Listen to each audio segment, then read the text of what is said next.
A wall 10 billion light years across sits in the sky. Scientists found it over a decade ago. They still cannot explain it. Picture the entire distance from New York to Los Angeles. Now stretch that 6 million times. That is 1 light year. The Great Wall is 10 billion of those.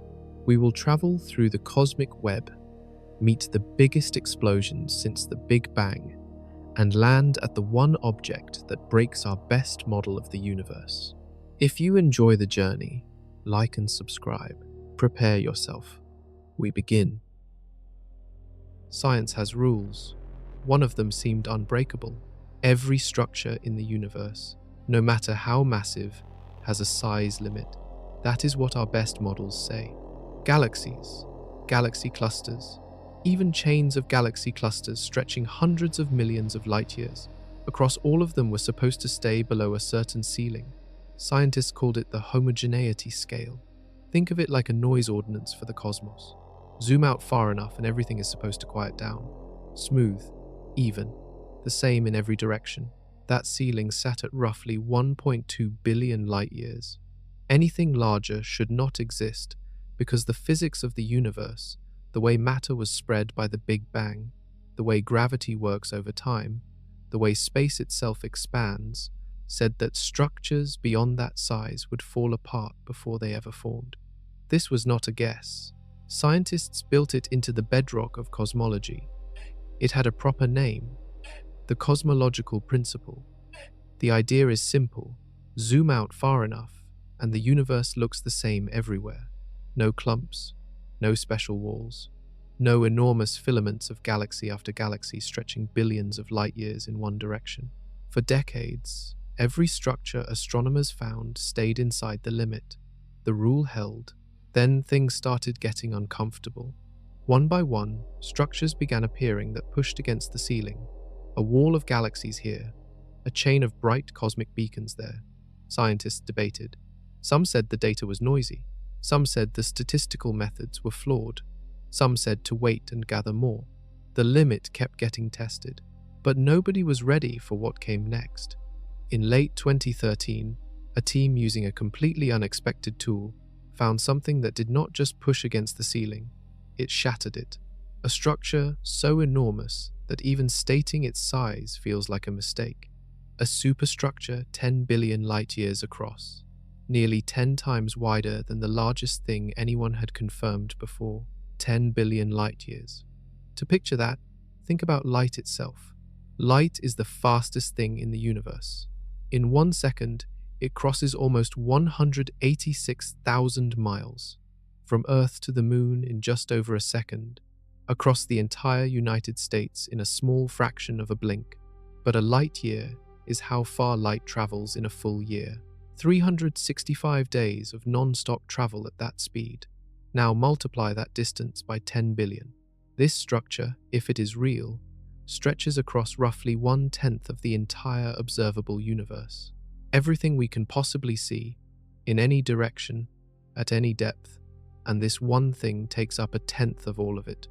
The cosmological principle, that clean and elegant rule held for decades, suddenly looked very fragile. Scientists are still arguing about what to do with that. Some want to throw out the rule entirely. Some want to find a way to adjust it. Some say the structure is an illusion built from bad data. And a few, a small but serious group, say the structure is real and that it means our entire picture of how the universe formed is missing something fundamental and enormous. You are about to find out what that something might be. But before any of that makes sense, you need to understand the playing field. The universe is not a random cloud of stars. It has a shape, a structure, a skeleton. And that skeleton is stranger than almost anything else science has ever uncovered. Start with what you can see on a clear night. Stars. They look scattered, random, like someone threw salt across a black tablecloth. But they are not random at all. Every star you can see belongs to one galaxy, ours, the Milky Way. A spinning disk of roughly 300 billion stars, about 100,000 light years from edge to edge. That alone sounds impossible, Light crossing our own galaxy non-stop would take 100,000 years. But the Milky Way is ordinary, medium-sized, unremarkable by cosmic standards. It belongs to a small group of galaxies called the Local Group. About 50 galaxies in total, all loosely held together by gravity. Our nearest large neighbor, the Andromeda Galaxy, sits about 2.5 million light-years away. On the cosmic scale, that is close enough to be family. They are actually heading toward each other right now, on a slow collision course that will play out billions of years from now. The Local Group is a neighborhood. Neighborhoods group into cities. The Local Group sits inside a larger structure called the Virgo Supercluster, which spans about 110 million light-years and contains something like 100 galaxy groups and clusters. 100 million light-years. The Milky Way, enormous as it is a single grain of sand on a beach that size.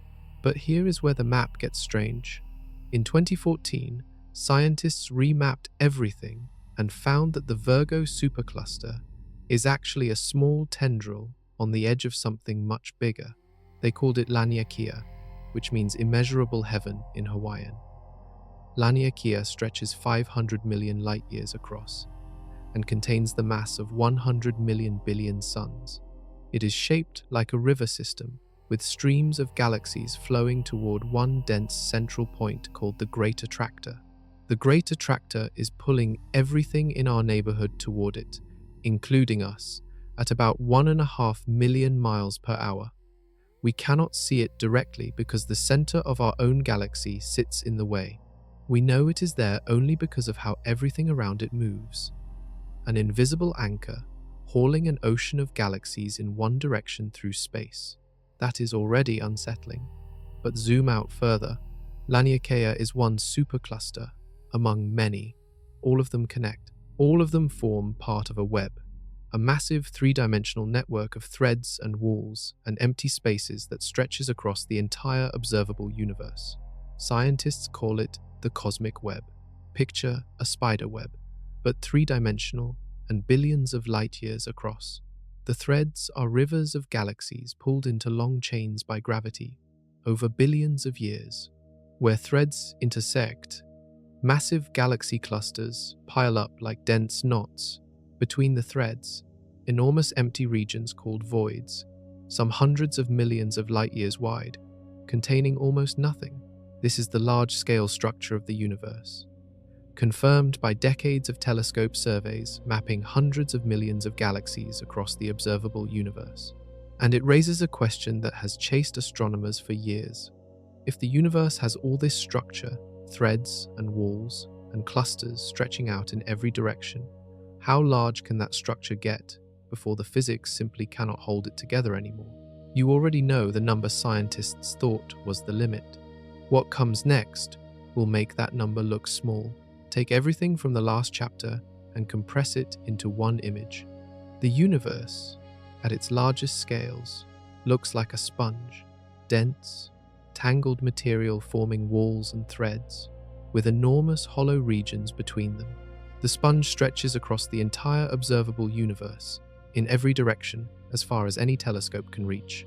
This is the cosmic web, and it is the most important large-scale structure in all of science. It formed because the Big Bang was not perfectly smooth. In the first tiny fractions of a second, quantum ripples in energy created regions that were almost imperceptibly denser than their surroundings. The differences were so small they were nearly nothing. But gravity is patient and gravity is relentless. Over millions and then billions of years, those slightly denser regions pulled in gas and dark matter. They grew. The material around them drained into the growing filaments, leaving behind the voids. Picture a room full of wet clay slowly drying. The clay pulls toward the densest spots. Thin, stretched regions form between them. The hollow spaces left behind are the voids. The ridges and strings remaining are the filaments. Galaxies formed along those filaments. They clustered where filaments intersected. They streamed along the threads like beads on a string, following paths carved by gravity over billions of years. The cosmic web has four main parts: filaments, long, thread-like chains of galaxies, often hundreds of millions of light years long. They are the highways of the universe, and almost everything massive enough to see from Earth sits along one. Walls. Flat, sheet-like concentrations of galaxies where filaments meet along a surface, like the walls between rooms in a vast building made entirely of galaxies. Nodes. The dense, bright intersections where multiple filaments cross. These are massive galaxy clusters, holding thousands of individual galaxies each, representing the most spectacular concentrations of matter in the observable universe. Voids. The enormous, empty spaces between everything else. They take up about 80% of the total volume of the universe, but contain only about 20% of all the matter. Most of the universe, by volume, is basically nothing. This structure is confirmed. The Sloan Digital Sky Survey spent decades mapping the positions of hundreds of millions of galaxies. When scientists plotted the results in 3 dimensions, the cosmic web appeared exactly as predicted: filaments, walls, nodes, voids, the sponge-like skeleton of the universe, visible in hard data. Within that survey's range, the web appeared consistent. As you zoomed out further, the structures smoothed out, just as the cosmological principle predicted. The further out you looked, the more uniform everything became, until certain structures started appearing that made scientists stare at their screens and ask whether the data was broken. Structures wider than the cosmological principle allowed, structures that, according to everything understood about how the universe formed, should not exist. The cosmic web has a limit, or it was supposed to. Something out there may have crossed that limit by an enormous margin, and the tool scientists used to find it was something nobody expected: the most violent explosions the universe has ever produced, visible from the most distant corners of space. These explosions were so powerful they could be seen from nearly the beginning of time itself. They were discovered by accident, by military satellites hunting for nuclear weapons, and the strange path from nuclear spy gear to the largest known structure in the universe is a story that says as much about human curiosity as it does about the cosmos. Here is something that should bother you. Everything you have ever seen, measured, touched, or photographed, every planet, every star, every galaxy, every cloud of gas across the entire night sky, all of it adds up to about 5% of the universe. 5%. The other 95% is invisible, undetectable by any camera or telescope ever built. We know it is there only because of what it does to the things we can see. About 25% of everything is dark matter, and without it, none of the cosmic web you just heard about would exist. Here is the problem dark matter solves. When astronomers measure how fast the outer edges of galaxies spin, something is wrong. Those outer stars move far too fast.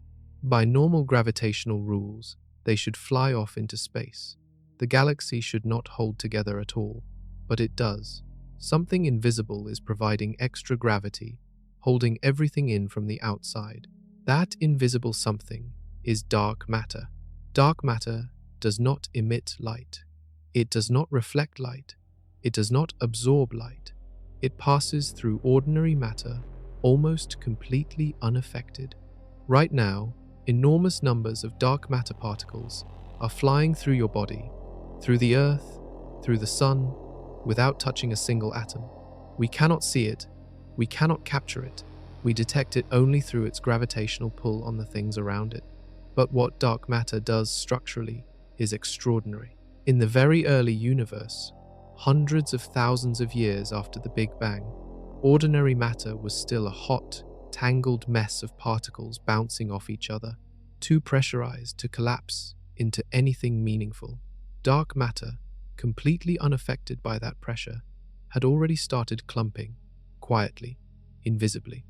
It formed a scaffold, a web of dark matter filaments stretching across the young universe before a single star had ever ignited. Then, when ordinary matter finally cooled enough to collapse, it fell into that scaffold. Gravity pulled it along the dark matter threads. Galaxies formed at the intersections, clusters piled up at the nodes. Every visible structure in the universe is traced along a skeleton of dark matter that was assembled first, billions of years before the first light appeared. Every galaxy you have ever seen in any photograph sits inside a dark matter halo, a cloud of invisible mass surrounding it, holding it together from the outside in. The Milky Way has one. Every cluster of galaxies sits embedded in a dark matter halo, thousands of times more massive than the visible galaxies within it. Dark matter built the architecture of the universe before the lights even came on. This matters for what comes next. If dark matter assembled the cosmic web, then whatever limits structure size also limits what dark matter can organize over the age of the universe. The size ceiling on structures is, at its deepest level, a question about what gravity and dark matter can build in the time available.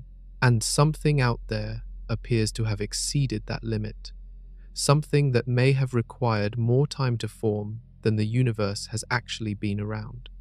That question stopped a lot of scientists in their tracks, and the evidence for it started building years before the biggest discovery arrived. The first warning sign came from a massive telescope survey in New Mexico, and the structure it found, as unsettling as it was, turned out to be only the beginning of the problem. In the year 2003, a team of astronomers was building something ambitious. They were not studying individual galaxies. They were constructing a map, a three-dimensional map of the universe across a large slice of sky, using data from the Sloan Digital Sky Survey, a telescope in New Mexico that had spent years photographing hundreds of millions of galaxies and measuring the distance to each one. When the team plotted the data, something enormous appeared. A wall, a sheet of galaxies, continuous, connected, running for about 1.5 billion light-years from end to end. They called it the Sloan Great Wall. For a brief time, it held the record as the largest known structure in the universe. And at first, scientists were not fully alarmed. 1.5 billion light-years was large, yes. It pushed against the supposed limit of 1.2 billion light-years, but some argued the boundary was approximate, that the data might carry a small error, that the limit was fuzzy rather than hard. The discomfort was manageable, but the Sloan Great Wall had done something important. It cracked the door open. It proved that structures close to and possibly at the theoretical boundary could exist, and it made other astronomers wonder what they might find if they mapped even deeper at even greater distances. To understand what came next, you need to understand how the survey worked. The Sloan Digital Sky Survey measured something called the redshift of every galaxy it observed. Redshift works like this. When something moves away from you, the light it emits gets stretched, the waves get longer, they shift toward the red end of the spectrum. The faster something moves away, the more its light shifts. Because the universe is expanding, almost every galaxy is moving away from us. The further away a galaxy is, the faster it recedes, and the more its light is redshifted. By measuring the redshift of a galaxy, astronomers calculate exactly how far away it is. Do that for hundreds of millions of galaxies, and you get a genuine, three-dimensional map of cosmic structure. That map revealed the Sloan Great Wall, but it also revealed a limit. Optical surveys become unreliable at extreme distances. The galaxies are simply too faint for consistent, precise redshift measurements. To map structures even further out, across truly extreme depths, you needed something far brighter than any ordinary galaxy. Something that could be seen across billions of light-years without fading into background noise. There were objects bright enough, impossibly bright, beacons that outshone entire galaxies from across the deepest reaches of observable space. They were called quasars, and the next team to use them found something that made the Sloan Great Wall look like a local feature at the edge of a neighborhood map. But before that story, it is worth sitting with what the Sloan Great Wall actually did to the field of cosmology. 1.5 billion light-years. That was already beyond what the standard model comfortably predicted. The model said 1.2 billion. The wall said 1.5. The gap was small, but it was real. And in science, a gap between prediction and observation is never just a gap, it is a crack. And cracks, if you look closely enough, tend to lead somewhere. In this case, the crack led to a team of astronomers staring at an even larger object a few years later and realizing the cosmological principle might need to be revisited at a level nobody had seriously considered before. Imagine a lighthouse so powerful it can be seen from the other side of the ocean, not from a shore, but from another continent entirely. Now make it brighter than 1,000,000,000,000 suns.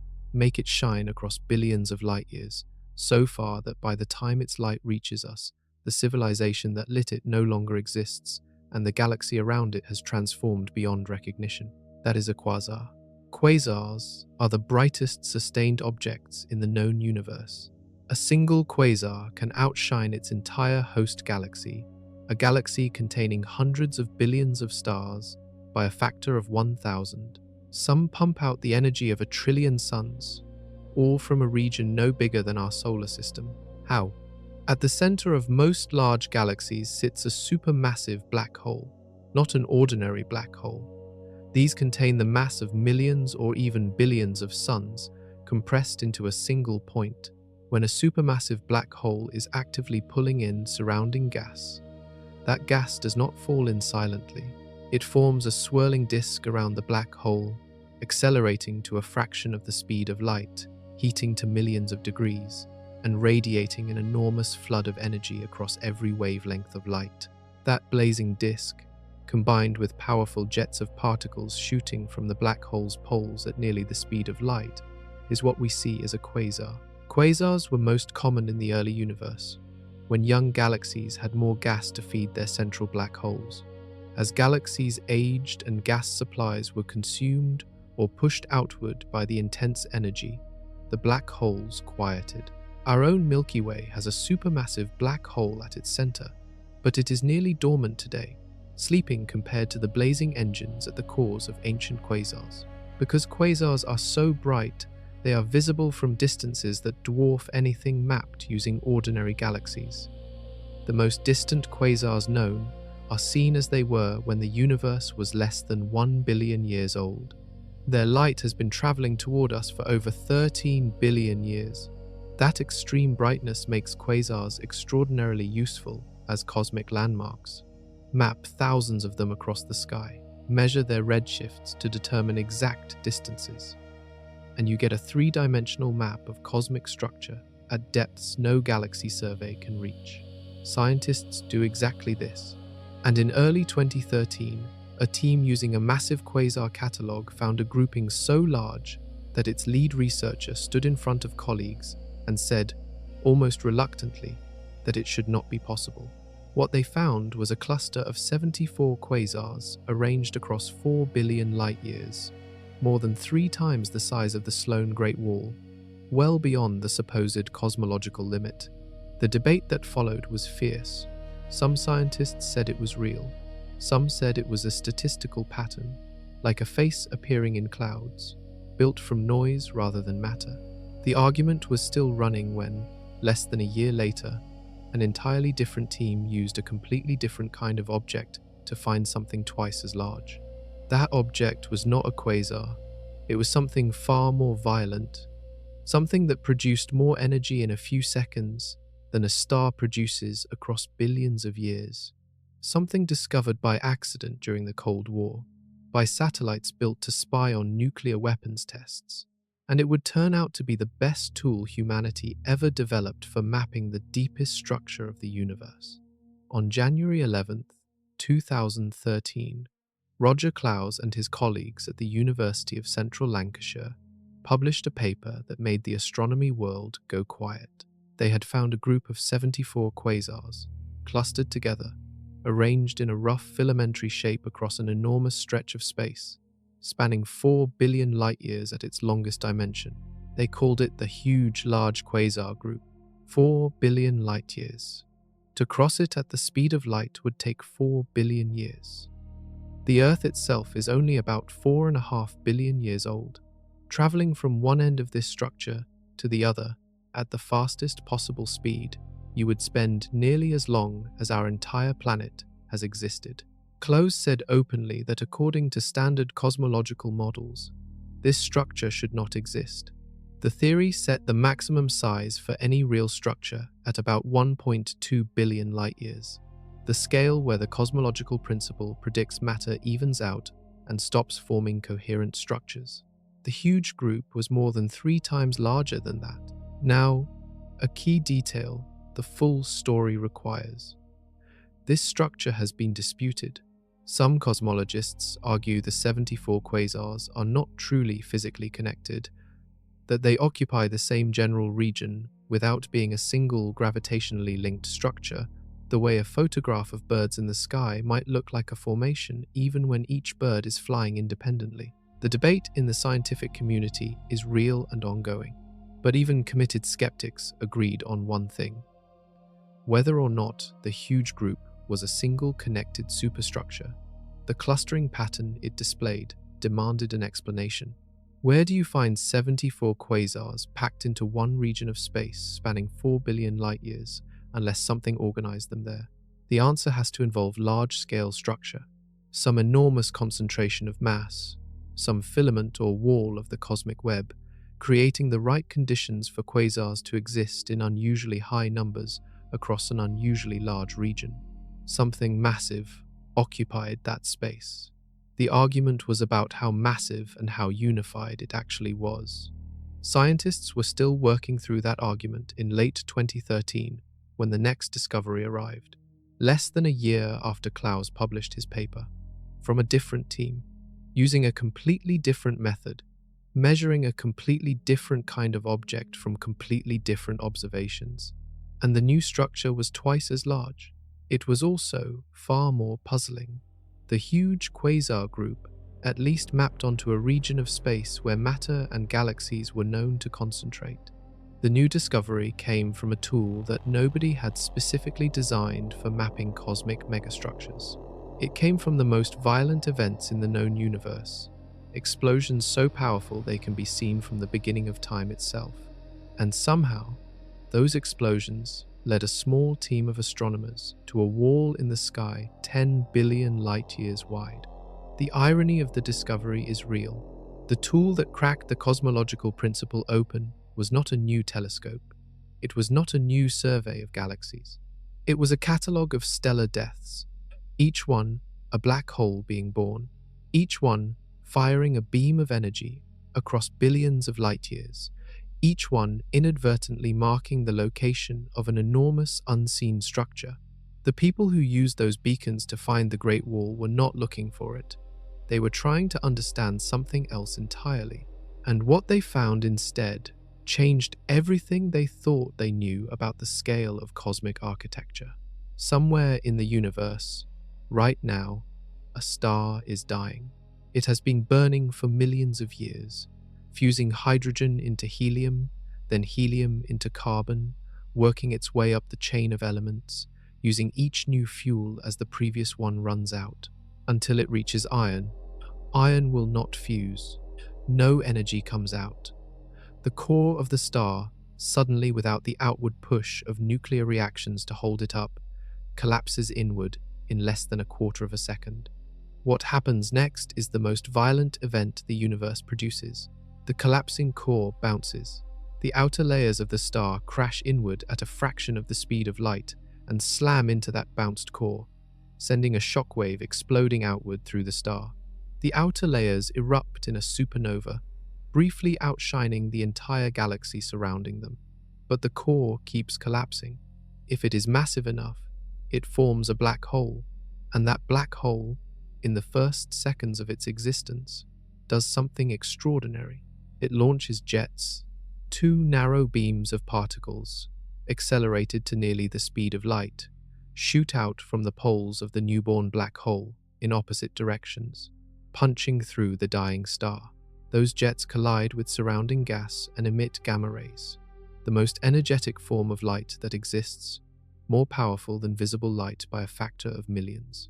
The result is a gamma ray burst, a flash of energy that, in a matter of seconds, releases more than our sun will release across its entire 10 billion year lifetime.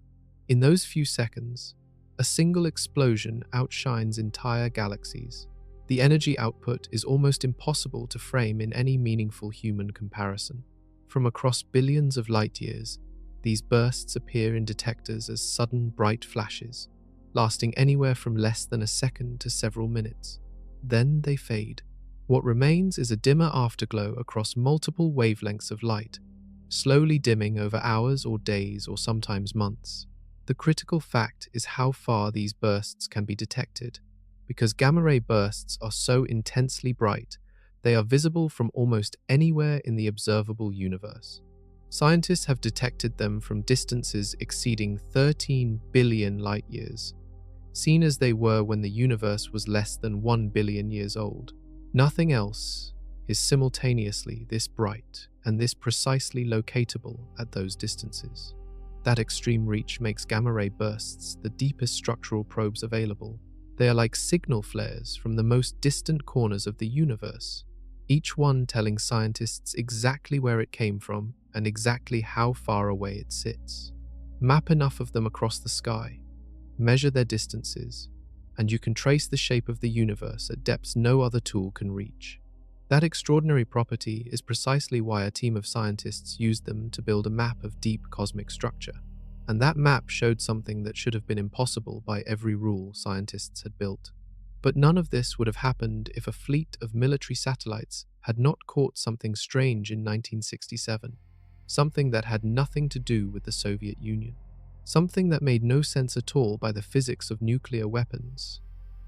And the story of how that accidental discovery unfolded is one of the strangest detours in the history of science. The year is 1967. The Cold War is at its peak. The United States and the Soviet Union have signed the Partial Nuclear Test Ban Treaty, prohibiting nuclear weapons testing in the atmosphere, in space, and underwater. Both sides agreed to the terms, but the United States did not trust the agreement to hold. So the Air Force launched a series of satellites called Vela. Their job was simple: watch for gamma-ray signatures from unauthorized nuclear explosions. If the Soviets broke the treaty and tested a weapon in space or in the atmosphere, the Vela satellites would catch the gamma-ray flash and prove it. On July 2nd, 1967, the Vela satellites caught something, a flash of gamma rays, bright, sharp, unmistakable. Military analysts were alarmed, but something was wrong with the signal. It did not match the profile of a nuclear explosion. The direction was wrong. It came from outside Earth entirely. It came from somewhere in space. For years, the data was classified. The Cold War meant anything involving gamma-ray detection technology was treated as sensitive. Scientists at Los Alamos National Laboratory eventually analyzed recordings from multiple Vela satellites and confirmed the gamma-ray flashes were cosmic in origin, coming from somewhere far out in the universe, completely unconnected to any nuclear weapons program. The results were declassified and published in 1973. The mystery of gamma-ray bursts was officially born. For the next 2 decades, nobody knew what caused them. They appeared randomly with no visible pattern. They lasted anywhere from milliseconds to minutes. They arrived from all directions of the sky equally, suggesting they were coming from somewhere far beyond our galaxy. Early telescopes were too slow to catch what happened after the burst faded. The real breakthrough came in the 1990s. A new generation of satellites could detect a burst and quickly send alerts to ground-based telescopes, allowing astronomers to catch the fading afterglow in optical light before it disappeared completely. Those afterglows revealed something important. In every single case, the burst came from a very distant galaxy, billions of light-years away, far beyond our own corner of the universe. Gamma-ray bursts were cosmological, reaching us from across almost the entire observable universe, carrying information about the most extreme stellar events at the most extreme distances. And because they were so bright and so precisely locatable, scientists immediately recognized something powerful. Map the positions of hundreds of gamma-ray bursts in 3-dimensional space, measuring both direction and distance, and you have a tool for charting cosmic structure at depths no other survey can reach. That realization, developing quietly through the late 1990s and early 2000s, led directly to the discovery that shattered the size limit. The path there took years of patient catalog building, satellite operations, and statistical analysis. And what the completed map eventually showed changed the conversation in cosmology in a way that has not resolved even today. But to understand why the map worked at all, you need to understand what made gamma-ray bursts so uniquely suited to this job. Quasars were bright, but they came from one specific era of cosmic history. Ordinary galaxies covered the nearby universe well, but faded fast at extreme distances. Gamma-ray bursts did what neither of those could. They lit up the universe from almost any distance, any era, any direction. They were everywhere. And that made them the first tool capable of revealing structure at the scale scientists needed to test the cosmological principle at its outermost limits. Think about the problem facing any astronomer who wants to map cosmic structure across the full depth of the observable universe. Ordinary galaxies, even bright ones, become extremely faint at extreme distances. Even the Hubble Space Telescope struggles to get clean, reliable distance measurements for the most remote objects. An optical survey of galaxies gives you a detailed map up to a certain depth, then the signal gets too noisy to trust. Quasars helped extend that range considerably. The surveys that mapped the huge large quasar group pushed out to distances of around 9 billion light-years, far beyond what galaxy surveys could reliably reach. But quasars are not evenly distributed. They cluster in certain eras of cosmic history and are rarer than ordinary galaxies. Their distribution creates gaps. Gamma-ray bursts fill those gaps, and then some. A single gamma-ray burst, at peak brightness, can be detected from across almost the entire observable universe, over 13 billion light-years. The most distant bursts ever recorded left their sources when the universe was less than 1 billion years old, and that light has been traveling toward us for more than 13 billion years since. No other individual event in the universe is simultaneously this bright and this well localized. That combination makes gamma-ray bursts ideal distance markers. When a burst fires, satellites detect it immediately. The burst itself, measured in gamma rays, gives scientists its approximate energy and duration. The fading afterglow, caught by follow-up telescopes in the minutes and hours afterward, allows precise measurement of the redshift, pinning down the exact distance to within acceptable margins. The result is a precise three-dimensional data point, a dot on a cosmic map with a known position on the sky and a known distance from Earth. Collect hundreds of these dots, plot them all together. What you get is a map of the universe at depths no other survey can match. And here is the key insight. If enormous structures exist at those depths, structures made of galaxies and dark matter packed more densely than the surrounding universe, the gamma-ray bursts inside those structures will occur at higher rates. More bursts in certain directions at similar distances than random chance predicts. That clustering is a detectable signal, a fingerprint in the data left by invisible matter concentrations billions of light-years away.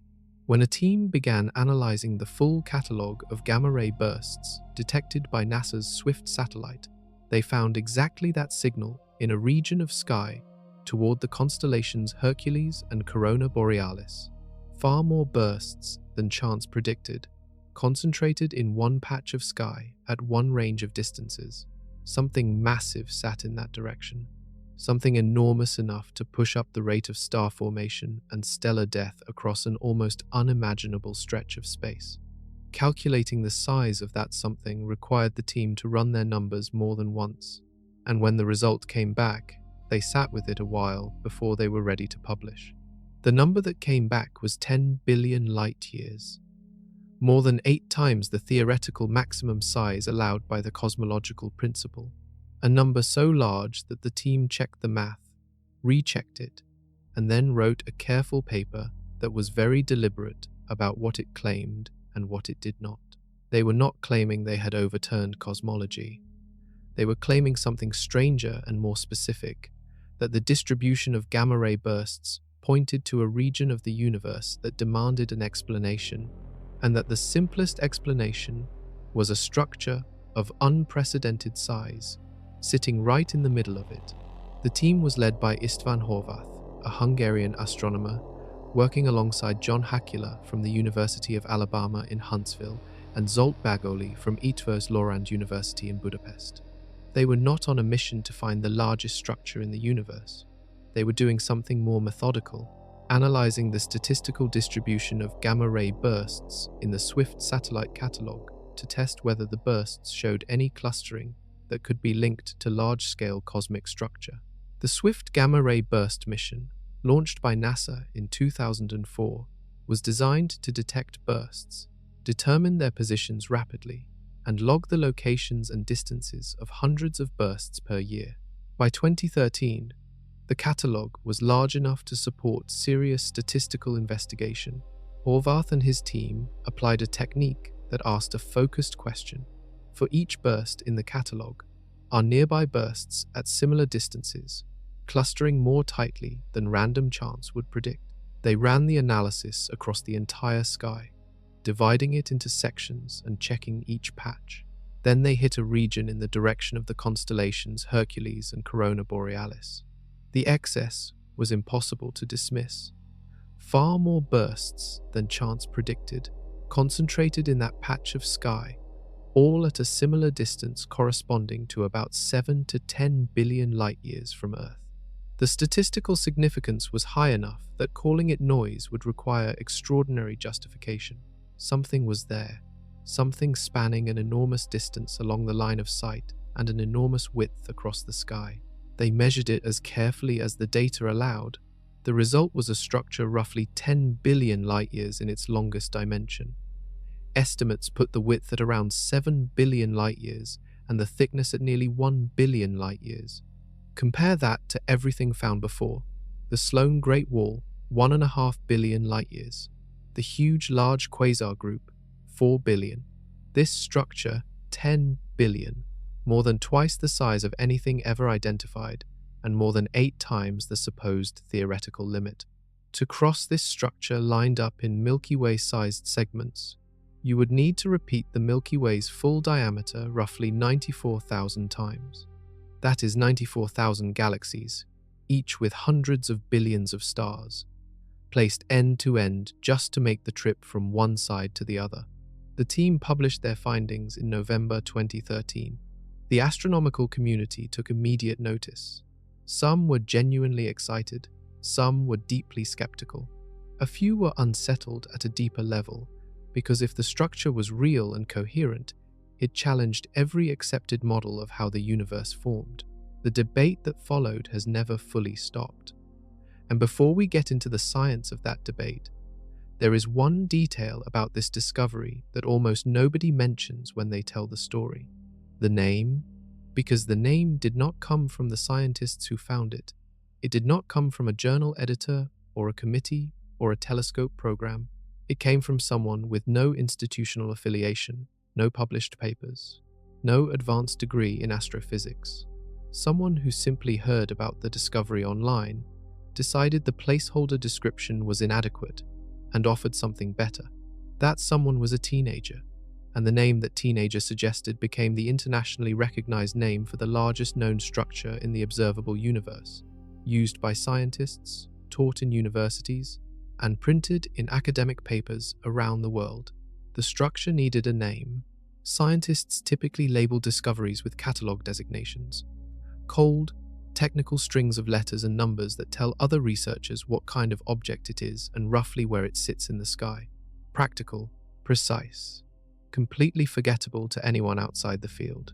Horváth and his team described their discovery by the region of sky where the gamma-ray burst excess appeared most strongly, the direction of the constellations Hercules and Corona Borealis.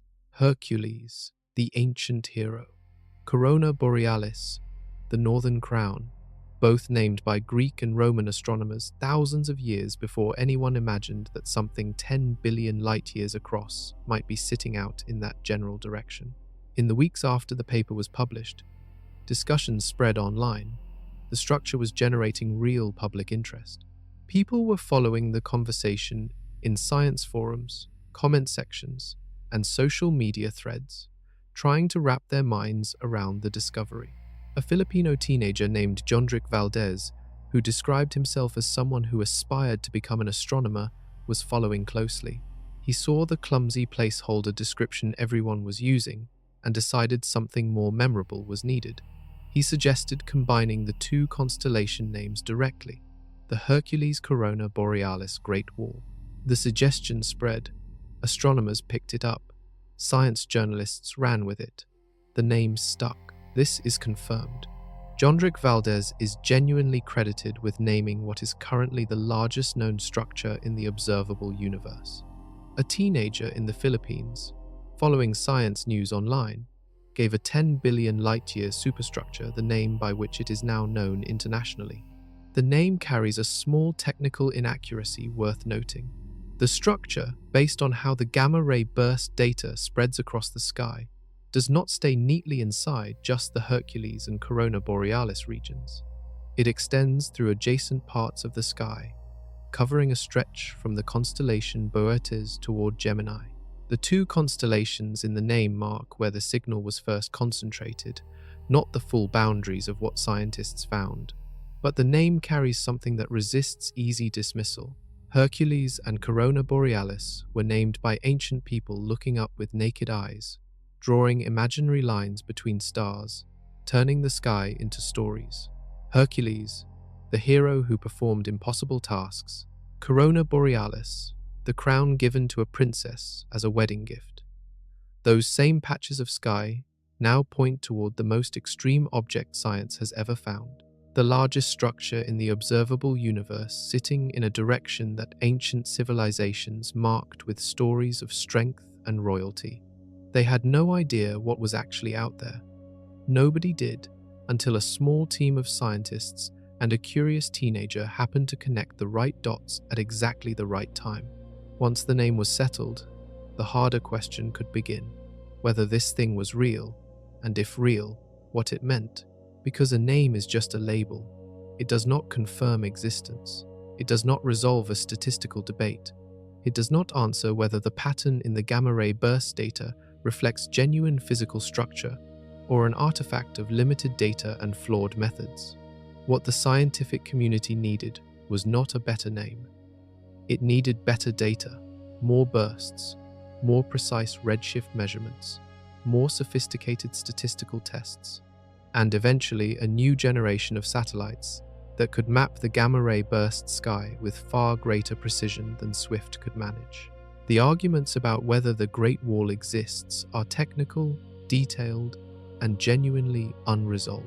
And understanding those arguments requires understanding something simple: why something this large should have been impossible to build in the time available. Numbers this large stop meaning anything. The brain shuts off somewhere around 1 million and never really comes back. 1 billion is already beyond intuition. If you counted to 1 billion, one number per second, without sleeping or stopping, it would take over 31 years. Count to 10 billion and you need more than 3 centuries of uninterrupted counting. Now apply that to light years. 1 light year is the distance light travels in 1 full year. Light moves at about 186,000 miles per second. In 1 year, it covers roughly 6 trillion miles, 6 followed by 12 zeros. 10 billion light years is 6 trillion miles, multiplied by 10 billion. That number loses all meaning without a comparison. So here is one. The distance from New York City to Los Angeles is about 2,800 miles. Light covers that in about 15 milliseconds. A human blink takes about 300 milliseconds. In a single blink, light crosses the United States roughly 20 times. Now picture light making that crossing non-stop for 10 billion years. That is the longest dimension of the Great Wall. Here is another comparison. The observable universe, everything we can possibly detect in any direction, is about 93 billion light-years in diameter. The Great Wall, if the measurements hold, spans roughly 10% of that total diameter, one structure occupying a tenth of everything visible to any instrument ever built. Think of it in galaxies. The Milky Way is about 100,000 light-years across. The Great Wall's longest dimension could fit about 100,000 Milky Ways placed edge to edge, 100,000 galaxies, each containing hundreds of billions of stars, lined up end to end, and you have just barely crossed from one side to the other. Then consider the light travel time, because it adds another layer to the strangeness. When scientists observe the Great Wall, they are not seeing it as it exists now. They are seeing light that left it between 7 and 10 billion years ago, depending on which part they are looking at. The universe itself is only about 13.8 billion years old. That light left its source when the universe was between 3.5 and 6 billion years old, before our solar system existed, before the Earth formed, before any life arose on any planet, anywhere in our corner of space. The stars inside this structure were forming and dying, while the material that would eventually become Earth was still scattered as gas and dust through interstellar space. And that timing raises the central question. Whatever organized this structure had only the early history of the universe to work with. Gravity had to pull matter together across 10 billion light-years within the first few billion years of cosmic time. Scientists who trust the Standard Model say that is simply not possible. That is the heart of the problem, and understanding why requires going back to the most foundational rule in all of cosmology. Because the issue is not just about size, it is about time. It is about whether the universe is old enough for gravity to have organized matter at this scale. It is about whether our best models of cosmic history are telling us the truth, or whether something is missing from those models that would change everything we think we understand about how the universe grew from a nearly perfect smoothness into the complex web we observe today. Every scientific model rests on assumptions. The cleaner and simpler the assumption, the more powerful the model built on top of it. The most important assumption in all of cosmology is this: zoom out far enough, and the universe looks the same everywhere and in every direction. No preferred locations, no preferred directions, no special regions where things are dramatically different from everywhere else. This assumption is called the cosmological principle. It sounds philosophical, but it has enormous practical consequences. It is what allows scientists to write equations describing the universe as a whole. Without it, the math becomes impossibly complicated. You cannot write a single equation for the entire universe if different regions are fundamentally different from each other. The Big Bang model relies on the cosmological principle. Every calculation about how the universe expanded, how it cooled, how matter formed, how galaxies assembled across billions of years, all of it is built on the assumption that at large enough scales, the universe is smooth and uniform. The cosmological principle predicts that large-scale structures should smooth out above a certain size.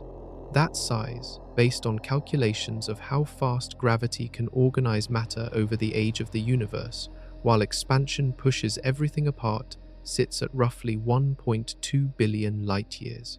Above that scale, any concentrated patterns should dissolve into uniform distribution. Now look at the Great Wall, 10 billion light-years. More than 8 times the theoretical maximum. If this structure is real and coherent, it means one of 3 things. First, the cosmological principle is wrong. The universe is not smooth at large scales. It has preferred regions, preferred directions, structure that persists at scales our models say should be impossible. Second, our understanding of how structures form is wrong. Some mechanism we have not yet discovered allows matter to organize across 10 billion light-years faster than current theory permits. New physics, somewhere, that nobody has found yet. Third, the structure is not real. The clustering of gamma-ray bursts is a statistical artifact, a pattern emerging from incomplete data, observational bias, or the random noise of a finite sample doing what random noise sometimes does, producing apparent patterns. The third option is the most comfortable for science. It requires no new physics. It requires no rewriting of foundational models. It just requires better data to show the pattern dissolving as the catalog grows and methods improve. But more data has arrived, and the pattern has not dissolved. Each new analysis has found it still standing. More recent work even suggests the structure is larger and closer than originally measured. And that is the uncomfortable place cosmology now occupies. A structure that should not exist, surviving every attempt to explain it away, pointing directly at the most foundational assumption in modern science. The next question is how we build something this large in the first place, and why the Big Bang should have prevented it. And that question leads directly to the Big Bang itself, to what the universe looked like in its earliest moments, to the forces that shaped structure from the initial smoothness, to the simulations scientists run to predict what a universe evolving from the Big Bang should look like today, and to the uncomfortable gap between those predictions and what the gamma-ray burst data keeps showing.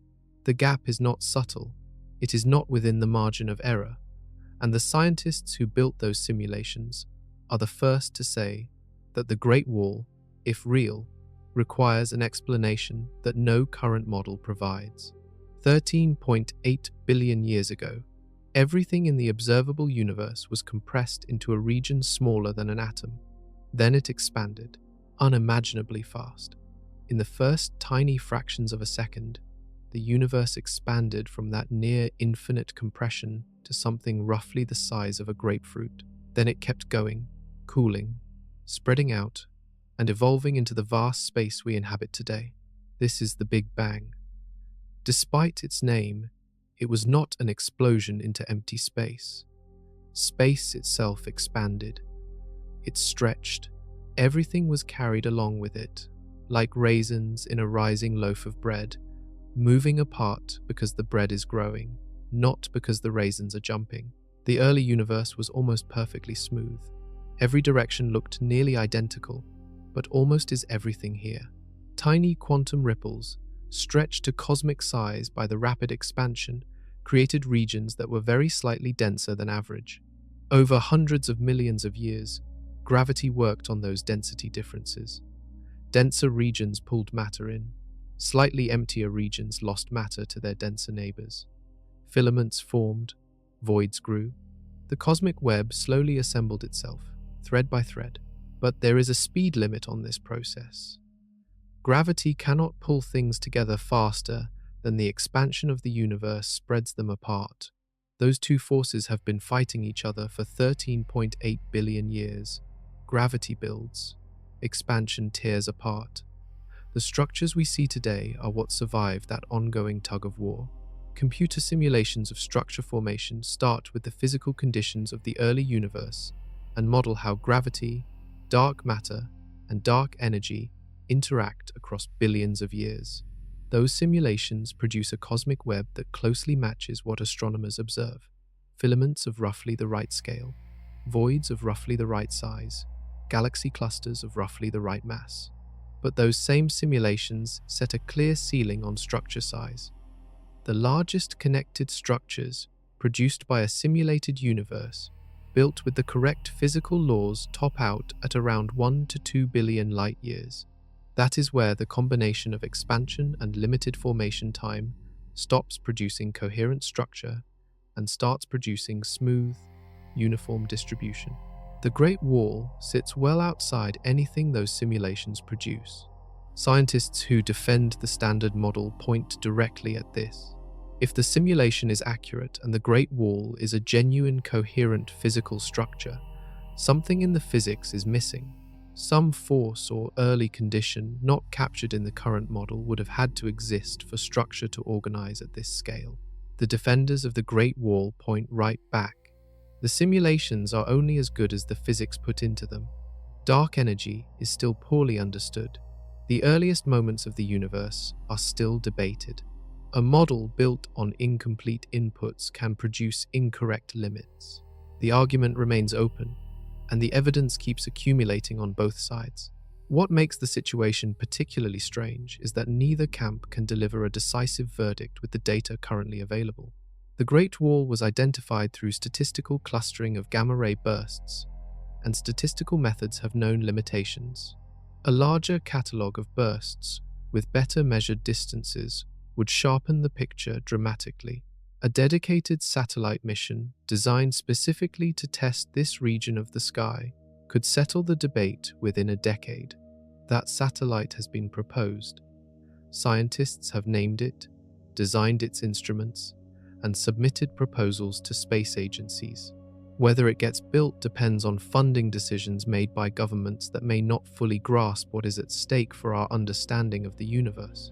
And what is at stake, once you understand it, is remarkable. Science is built by specific people making specific choices. And this discovery came from a group that had been pulling on a particular thread for years before finding what was at the other end. The lead author of the original paper was István Horváth, a Hungarian astronomer at the National University of Public Service in Budapest. Horváth had spent years studying the statistical distribution of gamma-ray bursts across the sky, looking for patterns in how they were arranged across space. Most of his previous work produced incremental findings, the kind that advance a field without making headlines. Working alongside him was John Hakila from the University of Alabama in Huntsville, a gamma-ray burst specialist who had built his career around understanding how bursts produced light, how the jets formed, and what the energy profiles revealed about the physics driving the explosions. And Zsolt Bargholyi from EUTVO's Lorand University in Budapest, whose expertise focused on the mathematical and statistical analysis of burst data and cosmic structure. None of them were specifically hunting for the largest structure in the universe. They were doing something more focused, testing whether gamma-ray burst positions in the Swift catalog showed any clustering linked to large-scale cosmic structure, and if so, what that clustering might reveal about the distribution of matter at extreme distances.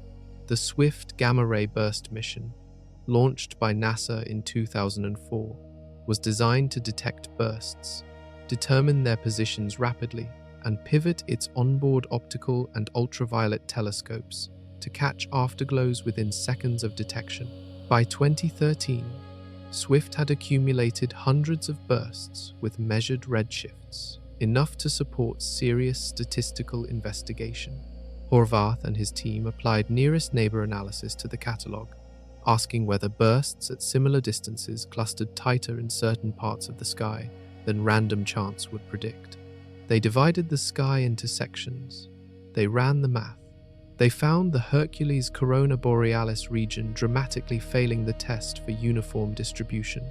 John Hakila later became one of the scientists most closely associated with ongoing follow-up work on the structure. His team continued reanalyzing the data as the Swift catalog expanded, applying increasingly sophisticated methods and testing alternative explanations one by one. In 2025, Hakila's group published new results suggesting the Great Wall extends over a larger range of distances than earlier calculations estimated.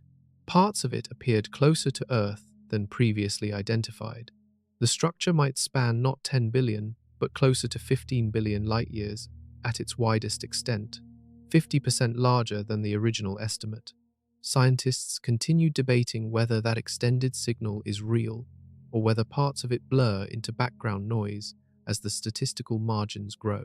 The discovery was never a single dramatic moment. It was a slow accumulation of evidence, built by a small and methodical group, growing more difficult to dismiss the more carefully they looked. And what they were looking at had implications none of them wanted to overstate, because overstating it would invite dismissal. Understating it would mean ignoring what the data was saying.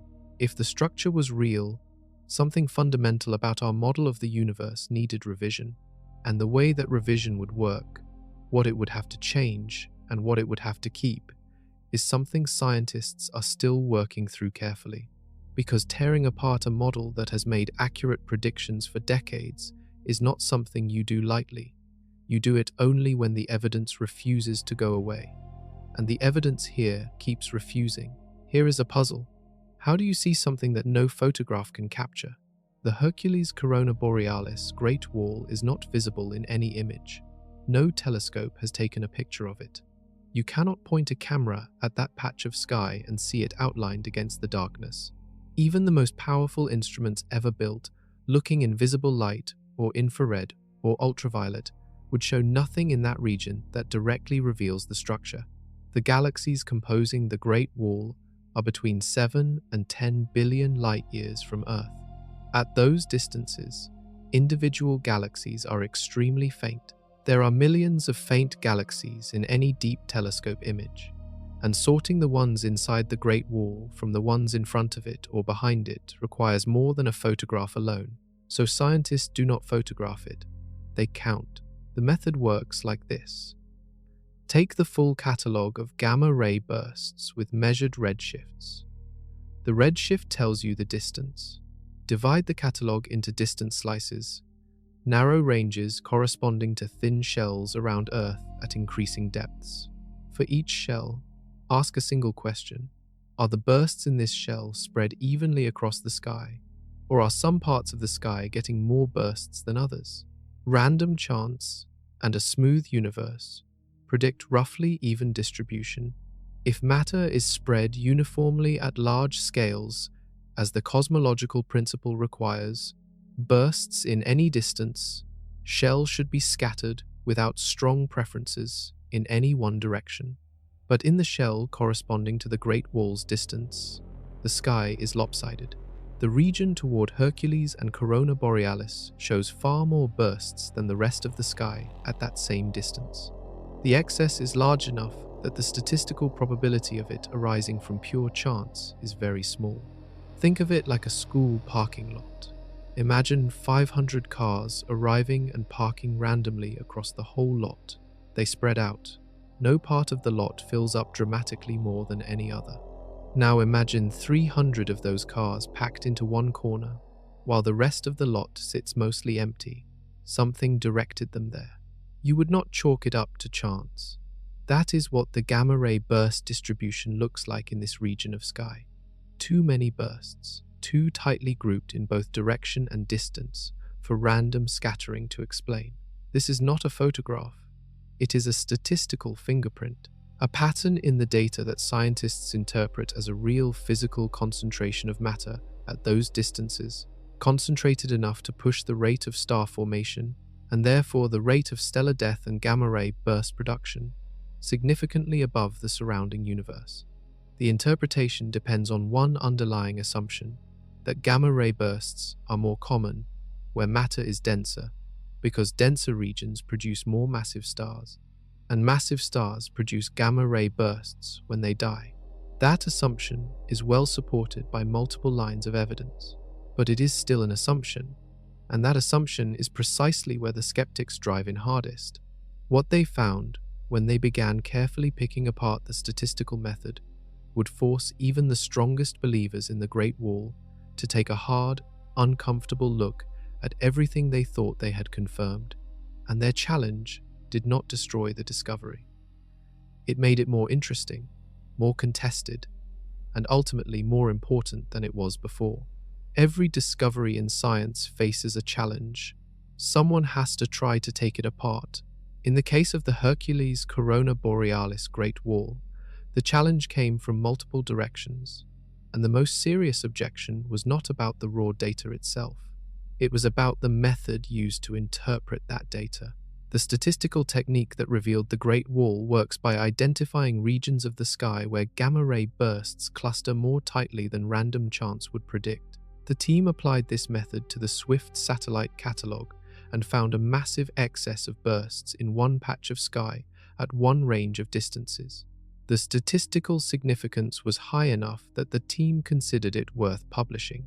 But a legitimate and serious question immediately arose. How certain is the random chance baseline? When scientists say a result is statistically significant, they mean the result would be very unlikely to appear by chance alone. The team calculated that the probability of the Great Wall's signal arising randomly was very small, small enough to take seriously. But small is not zero. in any catalogue of objects spread across a complex, three-dimensional sky. Patterns that look meaningful can emerge from noise, especially when the catalogue is not perfectly uniform and when the method used to define the baseline carries its own assumptions. Every choice made in a statistical analysis, what counts as nearby, what distance range defines a shell, how significance is calculated, introduces the potential for results that look real but are not.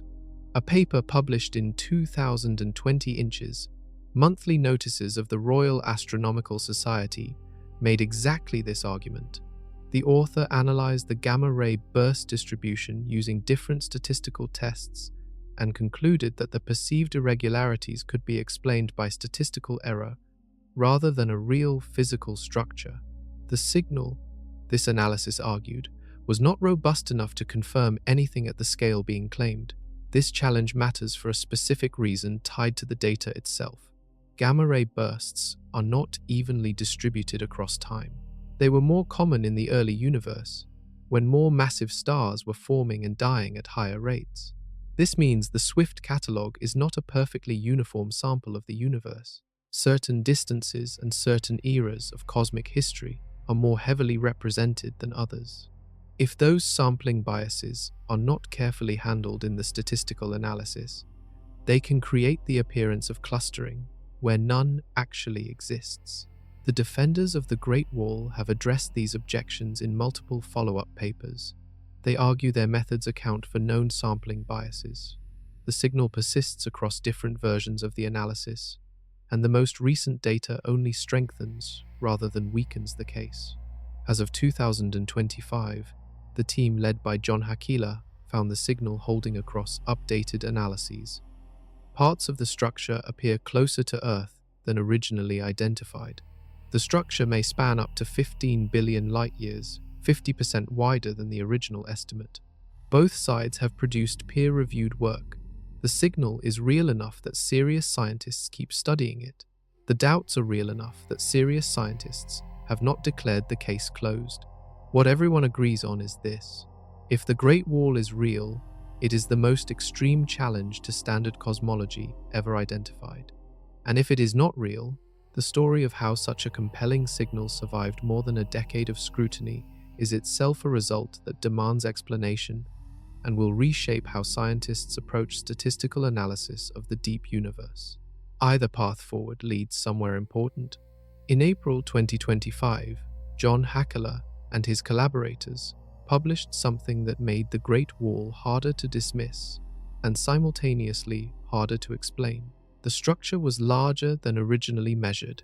The 2013 paper estimated the Great Wall at roughly 10 billion light-years in its longest dimension. That was already more than 8 times the supposed maximum size allowed by the cosmological principle. The number was unsettling enough that many astronomers treated it with measured skepticism and waited for better data to either strengthen or dissolve the signal. The 2025 analysis used a larger and more refined catalogue of gamma-ray bursts, with improved redshift measurements for a greater number of objects. The team also applied more sophisticated statistical methods designed to better account for the non-uniform sampling biases that critics had raised in earlier years. When they ran the updated analysis on this better dataset, the clustering signal not only persisted but extended further in both directions along the line of sight than previous calculations had captured. The updated estimate placed the Great Wall somewhere between 10 and 15 billion light-years, depending on precisely where the edges of the clustering signal were defined. Some measurements in the updated analysis pushed the estimate toward 15. That would make the structure not just 10%, but closer to 16% of the full diameter of the observable universe. One structure, taking up 1/6 of everything we can possibly see.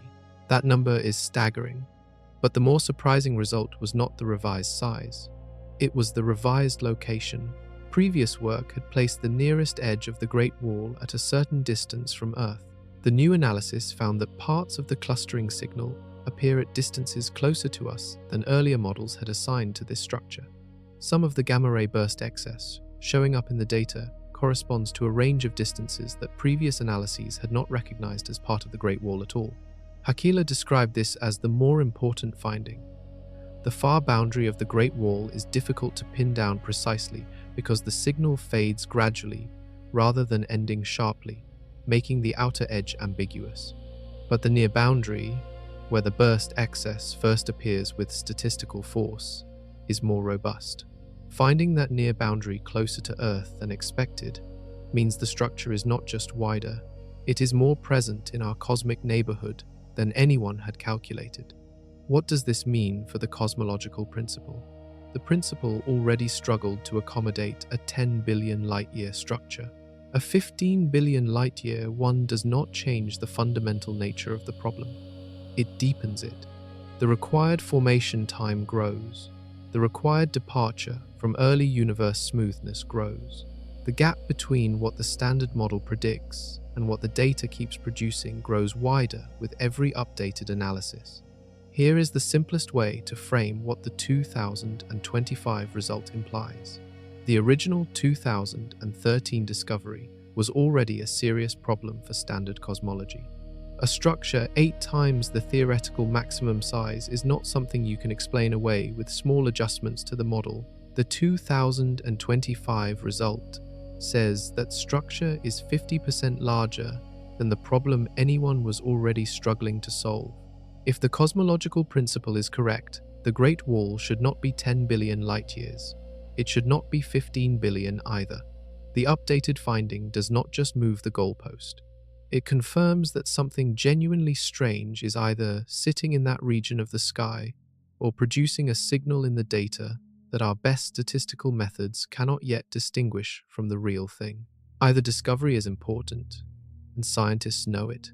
Distance in astronomy is never as straightforward as it sounds. When scientists say the Great Wall sits at a distance of 7 to 10 billion light-years, they are not measuring it with a ruler. They are inferring distance from the redshift of gamma-ray burst light, which tells them how fast the space between us and the burst has been expanding since the burst fired. The more the light is stretched toward the red end of the spectrum, the farther the burst is and the longer ago it occurred. That measurement is reliable in principle, but the universe has been expanding at different rates at different points in its history.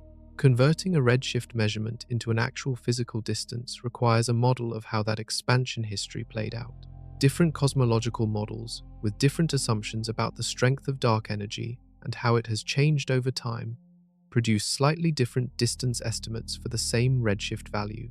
This means that when the 2025 team found the near edge of the Great Wall sitting closer to Earth than previous calculations suggested, part of that shift may reflect refinements in the expansion model being used, rather than a fundamental change in the raw data. The bursts themselves are in the same positions in the sky. The revised distances come partly from updated assumptions about how rapidly the universe expanded between the time of the bursts and today, but the implication stands regardless of where the precise numbers land. A structure whose near edge sits closer to Earth than expected is a structure that is either larger in our direction than previously mapped, or one whose signal overlaps with a distance range that earlier analyses had not recognized as part of this feature. Either way, it is more extensive and more influential in our cosmic neighborhood than the original discovery suggested. And the implications of that keep growing. Here is why proximity matters beyond the numbers themselves. The closer an enormous mass concentration sits to Earth, the more its gravitational pull can affect the motion of everything around it. The universe in our region is not perfectly uniform in how it moves. Galaxies in our local neighborhood move at speeds and in directions that standard models do not fully account for. These large-scale streaming motions, rivers of galaxies flowing together through space in apparent defiance of simple models, suggest that something massive, somewhere in the observable universe, is pulling matter in a particular direction. Some researchers have speculated that very large structures at cosmological distances might contribute to those streaming patterns, creating a kind of gravitational undertow felt across billions of light years. Whether the Great Wall plays any role in those flows is unknown and speculative. No established connection has been demonstrated. But the fact that the structure keeps turning out larger and closer than initially thought means the potential consequences of its existence keep expanding right alongside it. There is one more dimension to the proximity finding that is worth sitting with. When scientists say the Great Wall is closer than expected, they are saying that our measurement model was off. That model is built on assumptions about the expansion history of the universe. And if the expansion history model is off in ways that move the Great Wall closer to us, it may be off in ways that affect our understanding of other cosmic structures too.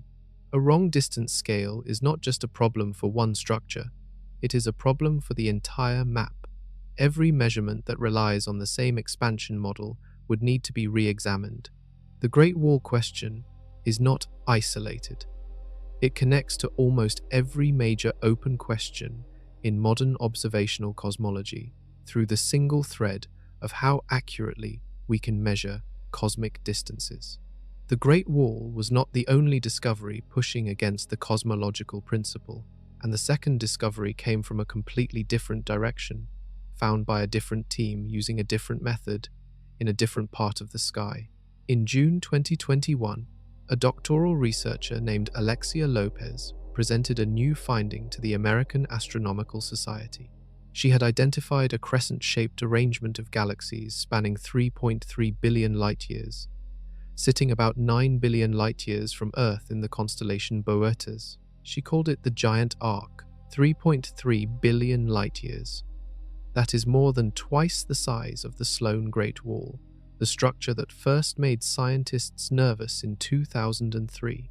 It is a smooth, nearly symmetrical curve of galaxies and galaxy clusters. And what makes it stand out visually, even in the data, is its shape. It is not a wall or a filament.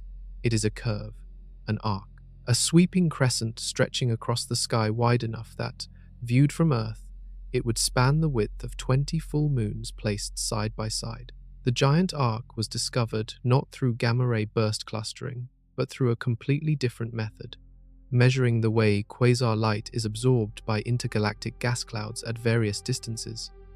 As the light travels toward Earth, gas along the line of sight leaves absorption signatures at specific wavelengths.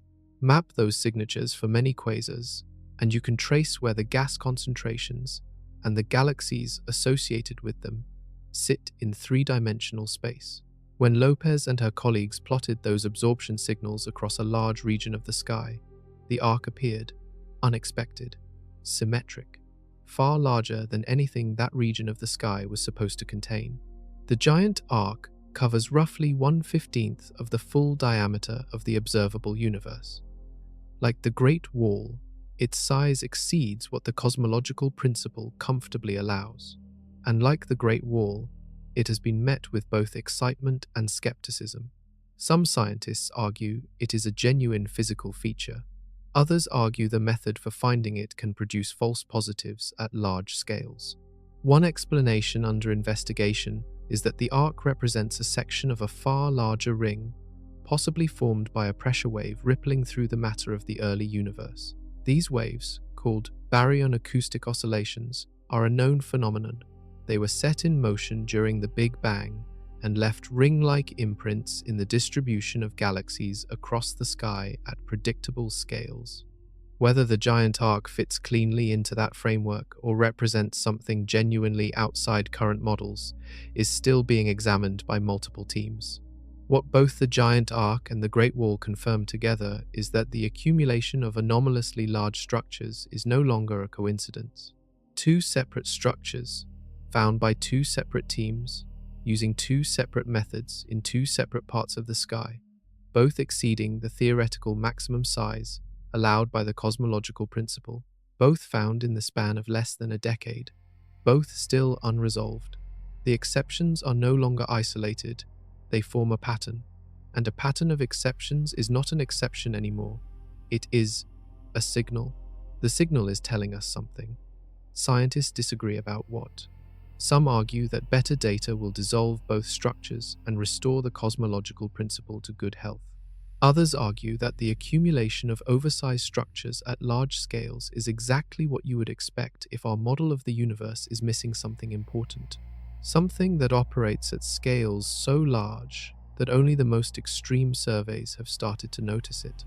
The debate between those two positions is one of the defining arguments in cosmology right now. The cosmic web has two sides. Scientists tend to focus on the dense side, the filaments, the walls, the galaxy clusters. But the empty side is just as important and in some ways more revealing of the problem. Voids are the enormous hollow regions between the filaments and walls of the cosmic web. They are not completely empty. A void still contains occasional isolated galaxies, thin streams of gas, and dark matter spread at extremely low density. But, compared to the dense filaments and walls surrounding them, voids are as close to nothing as anything in the observable universe gets. Almost empty bubbles in an otherwise structured foam of matter. They are also far larger than they have any right to be. The Boetes void, discovered in 1981 by astronomer Robert Kirshner and colleagues, is roughly 330 million light-years across. When the team found it, the result was so unexpected that Kirshner reportedly said the universe had no right to have a hole that big. He was not joking. The void was larger than any gap the cosmological models predicted should exist. Astronomers spent years verifying that the region was genuinely that empty. It was. At the time, the Boetes void was the largest known void.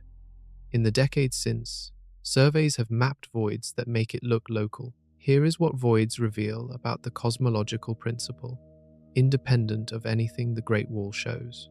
The principle predicts that above a certain scale, regions of high density and regions of low density should average into smooth uniformity. Zoom out far enough, and the contrast between dense filaments and empty voids should fade, leaving behind a universe that looks the same everywhere. The scale where that smoothing is supposed to take hold fully sits at around 300 million light-years. Above that, structure should dissolve into uniformity, but voids significantly larger than 300 million light-years exist and have been confirmed, and they are surrounded by walls and filaments correspondingly denser than average. The contrast between the concentrated and empty parts of the universe persists at scales where the standard model says it should be fading. The sponge keeps having bigger holes than the model allows. This is not the same problem as the Great Wall. It is a separate line of evidence pointing in the same direction. The universe at large scales is less uniform than the cosmological principle requires, and the evidence comes simultaneously from the dense side and the empty side of the cosmic web. Voids also affect the expansion of space in ways scientists can measure. Empty regions, where dark energy faces less opposition from concentrated gravity, expand faster than regions rich in matter. This creates measurable differences in how rapidly different parts of the universe are growing, adding observational complexity to an already difficult picture. The universe has more structure and more dramatic contrast between its full regions and its empty ones than any current model cleanly explains. Consider what voids reveal beyond the cosmological principle question. A void 300 million light-years across contains essentially nothing for 300 million light-years in every direction. That is a span nearly 4 times the distance from our local galaxy group to the edge of the Virgo supercluster, an enormous expanse of almost nothing in a universe where matter should be averaging out at that scale.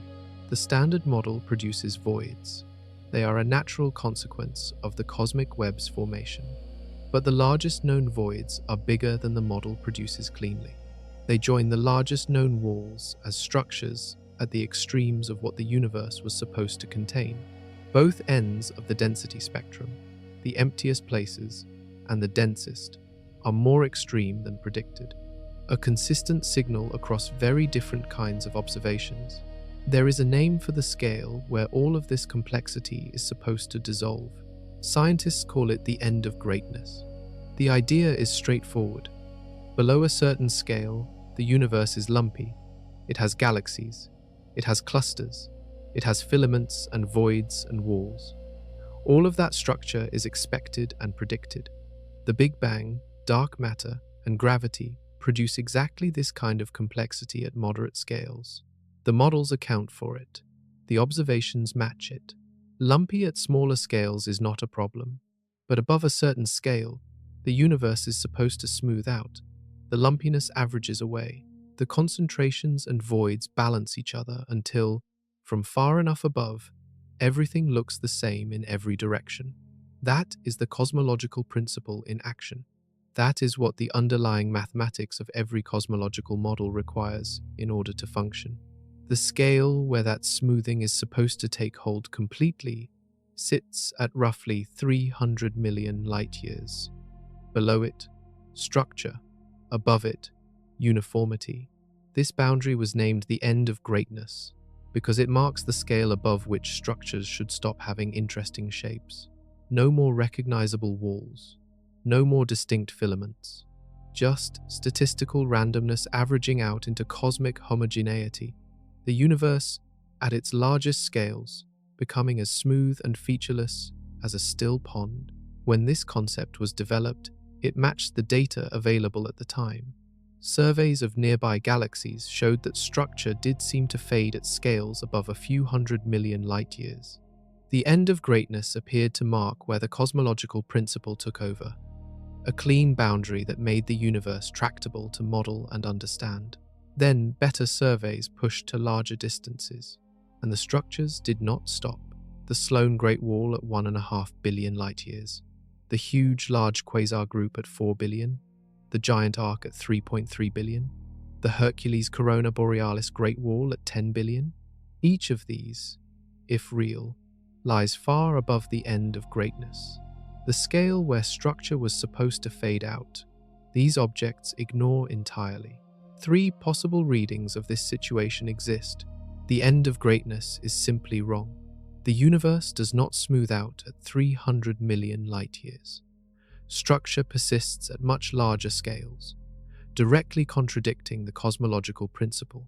Or the end of greatness is right for nearby observations, but the data at extreme distances is being misread. The structures appearing at billions of light-years are artifacts of imprecise methods rather than genuine physical concentrations. Or the universe behaved differently in different regions, smoothing out in some areas but maintaining structure in others, which would itself be a violation of the cosmological principle, since different regions following different rules is exactly what the principle says cannot happen. Every exit from this puzzle opens into the same room, a universe doing something at its largest observable scales that our models say it cannot do. And the discovery of the end of greatness concept itself is part of why the Great Wall feels so destabilizing. Scientists did not just propose that the universe should be smooth above a certain scale. They identified a specific scale, backed by physical arguments, and the early data seemed to confirm it. The concept felt secure. Then the data from deeper surveys came in, and the largest structures began appearing above the supposed limit. The end of greatness has not ended. Whether the concept was wrong or the observations are misleading is now a central question in cosmology. The cosmic web is not a static thing. It is moving, evolving. 2 invisible forces fight over every structure in it, and the outcome of that fight determines the size and shape of everything we have been talking about. Dark matter builds. You already know this. It forms the invisible scaffold that galaxies follow, the skeleton that assembled before the lights came on, the gravitational glue holding every cluster and filament together across billions of light-years. Dark energy tears apart. Dark energy is even less understood than dark matter. It is the name scientists give to whatever is causing the universe's expansion to accelerate. The universe is not just expanding, it is expanding faster and faster with every passing billion years. Something is pushing space apart at an increasing rate. That something makes up roughly 70% of everything in the universe, and science does not know what it actually is. Think of it this way. Dark matter is gravity at cosmic scales, pulling things together. Dark energy is a kind of anti-gravity at cosmic scales, pushing space apart. They have been fighting since the universe was young. In the early universe, dark matter was winning. Structures grew, filaments formed, galaxies assembled and merged and built the cosmic web. But as the universe aged and expanded, dark energy became more dominant. The gaps between galaxy clusters grew larger, faster. The rate of expansion increased. New large structures became harder to form, because by the time gravity could pull matter together across enormous distances, the expansion of space was carrying those regions apart faster than gravity could bridge the gap. This is exactly why the cosmological principle sets a maximum structure size. Above a certain scale, dark energy wins. The expansion outpaces gravity. Structures cannot form because the regions that would form them are being carried apart before they can connect. The Great Wall, if real, implies one of several uncomfortable things. Dark energy may have been weaker in the early universe than models suggest. Dark matter may have been more efficient at building structure than any simulation has produced, or some third force or early condition allowed structure to form at scales dark energy should have prevented. All three options require revising something fundamental in our picture of the universe. There is an additional complication. Recent data from a major galaxy mapping project called the Dark Energy Spectroscopic Instrument has suggested dark energy may not be constant over time. It may have been stronger or weaker at different points in cosmic history than it is today. If dark energy has varied, all bets on maximum structure size across different eras are off. The fight between dark matter and dark energy shaped the universe into what it is. Understanding exactly how that fight played out may be the key to understanding whether the Great Wall could ever have been built. The Dark Energy Spectroscopic Instrument result deserves special attention here. If dark energy has changed over time, the standard calculation of maximum structure size is based on the wrong inputs. The calculation assumes a specific, constant dark energy density throughout cosmic history. If that density was lower in the early universe than it is today, structures during that era faced weaker opposition from expansion. They could have grown larger before dark energy strengthened and shut down the growth process. This is not confirmed. The Dark Energy Spectroscopic Instrument result suggesting a time-varying dark energy is preliminary and has not yet been independently verified, but it is being taken seriously by the community. And if it holds up, it changes one of the most important numbers in the entire Great Wall calculation: the strength of the force that was supposed to have prevented the Great Wall from ever forming. The universe is getting bigger right now. Every second, the distance between distant galaxy clusters increases. Space itself is stretching. Galaxies far enough away from us are receding faster than light can travel, not because they are moving through space at that speed, but because the space between us and them is growing at that rate. Light leaving those galaxies today will never reach us. The expansion is winning. This is not a new discovery. It was established in the late 1920s by Edwin Hubble and confirmed by every observation since. The expansion of the universe is one of the most solid facts in all of science, but it creates a fundamental constraint on every structure that can exist. Here is the constraint. Two regions of space can only form a connected physical structure if gravity between them can remain stronger than the rate at which expansion is pulling them apart. Gravity weakens with distance according to a precise mathematical law. Expansion grows stronger over time as dark energy accumulates its influence. At some scale, for any given moment in cosmic history, expansion wins and gravity loses. Matter cannot be organized into structure beyond that scale, because there is simply not enough gravitational reach to do it. In the early universe, the expansion was rapid but decelerating. Gravity was gaining ground. That period, the first several billion years after the Big Bang, was when most of the cosmic web assembled itself. Filaments grew, clusters formed, superclusters began to take shape. Dark matter had the edge. Then, roughly 5 billion years ago, the expansion stopped decelerating and began accelerating. Dark energy took over. Since that transition, gravity has been fighting a losing battle at the largest scales. New structures at those scales have had progressively less time to form before expansion carries the raw material apart. This means the maximum possible structure size was never fixed at a single value. It depended on when, in cosmic history, the structure was forming. Structures assembling in the early universe, when expansion was slower and gravity held more influence, had a larger window for growth. The Great Wall sits at a distance, corresponding to a time when the universe was between 3 and 6 billion years old. That was precisely the transition era, when dark energy was becoming dominant. Some researchers have argued that structures forming during that narrow window could have grown larger than the standard model predicts before dark energy shut further growth down. Most simulations say even that window was too short and the distances too great, but the simulations are only as good as their inputs, and the inputs describing dark energy behavior in the early universe remain uncertain. Whether the universe was ever expanding slowly enough to allow the Great Wall to form is exactly the kind of question a better model of dark energy would answer. Until that better model exists, scientists are working with a constraint that may or may not be accurate. The maximum structure size imposed by the expansion history is only as reliable as our understanding of that history. And our understanding of the expansion history has changed meaningfully several times in the past few decades. When Edwin Hubble first measured the expansion of the universe in the late 1920s, the number he calculated was wrong by a factor of 7. Scientists spent decades refining the measurement. When the acceleration of the expansion was discovered in 1998, it upended models that assumed expansion was decelerating. Every time someone measured the expansion more carefully, the picture changed. We are at another inflection point. The Hubble tension suggests the expansion picture is not settled.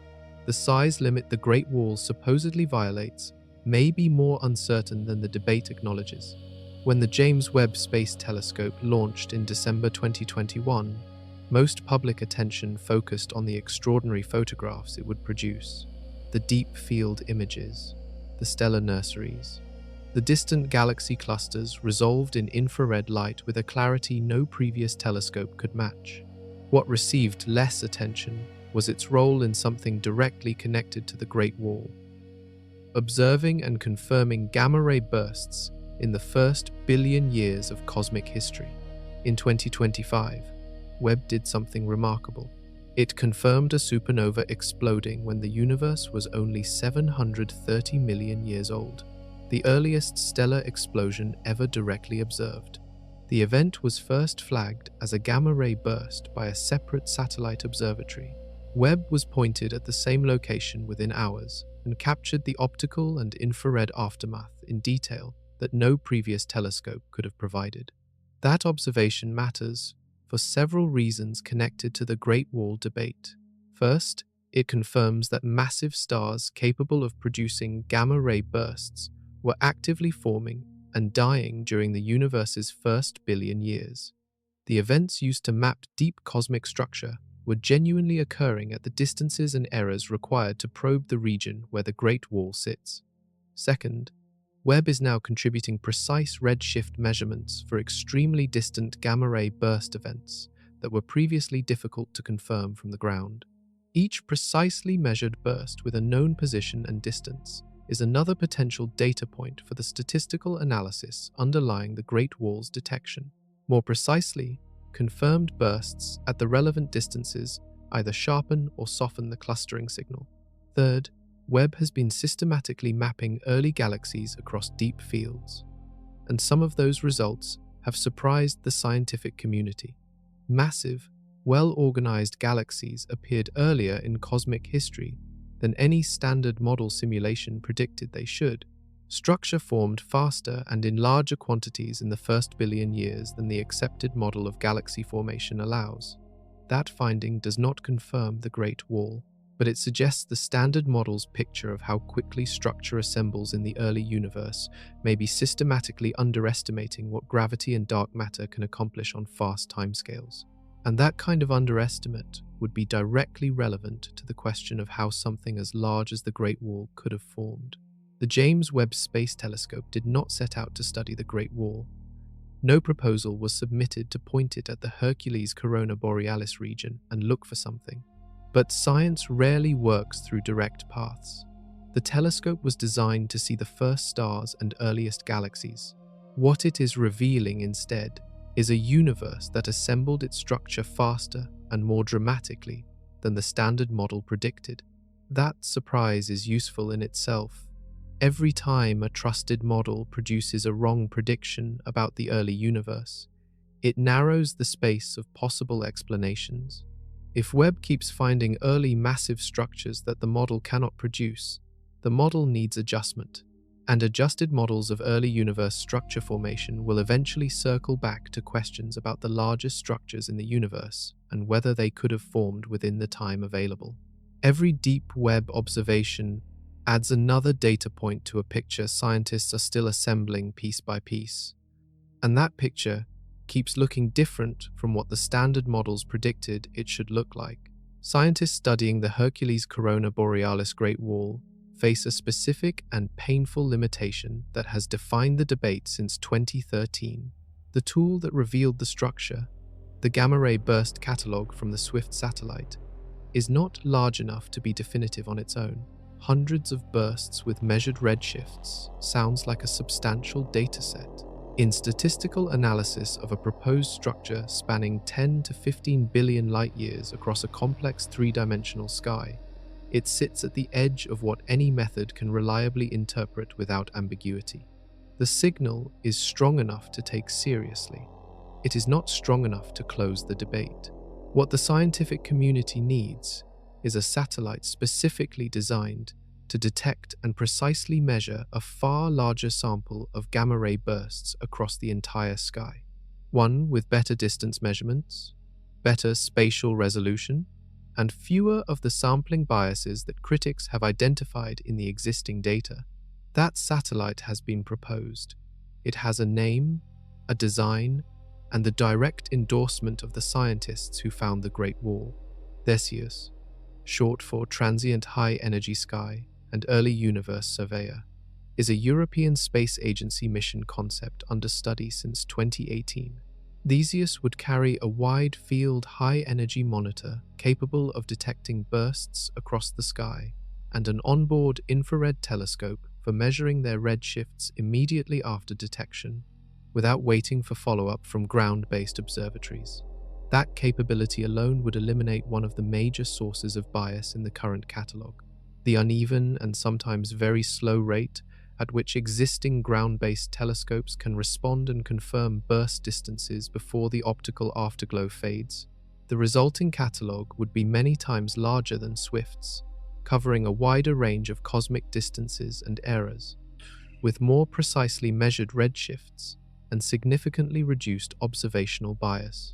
A dataset of that quality would be powerful enough to either confirm the Great Wall as a genuine physical structure or demonstrate conclusively that the clustering signal dissolves under higher precision. As Hakila and colleagues have stated directly in published papers, to decide whether the Great Wall actually exists, the field needs Theseus. As of 2026, Theseus remains under consideration for selection in the European Space Agency's science program. A final decision has not been made. If selected, a launch would come in the late 2030s. That means the debate about the largest known structure in the universe could run for more than another decade before the data needed to settle it actually exists. That timeline is frustrating for scientists who have spent years analyzing the same catalogue with increasingly refined methods and still cannot get a definitive answer. More data would resolve the question. More precise data would resolve it even more cleanly. But building and launching a space telescope takes time, funding, political will, and decades of engineering work.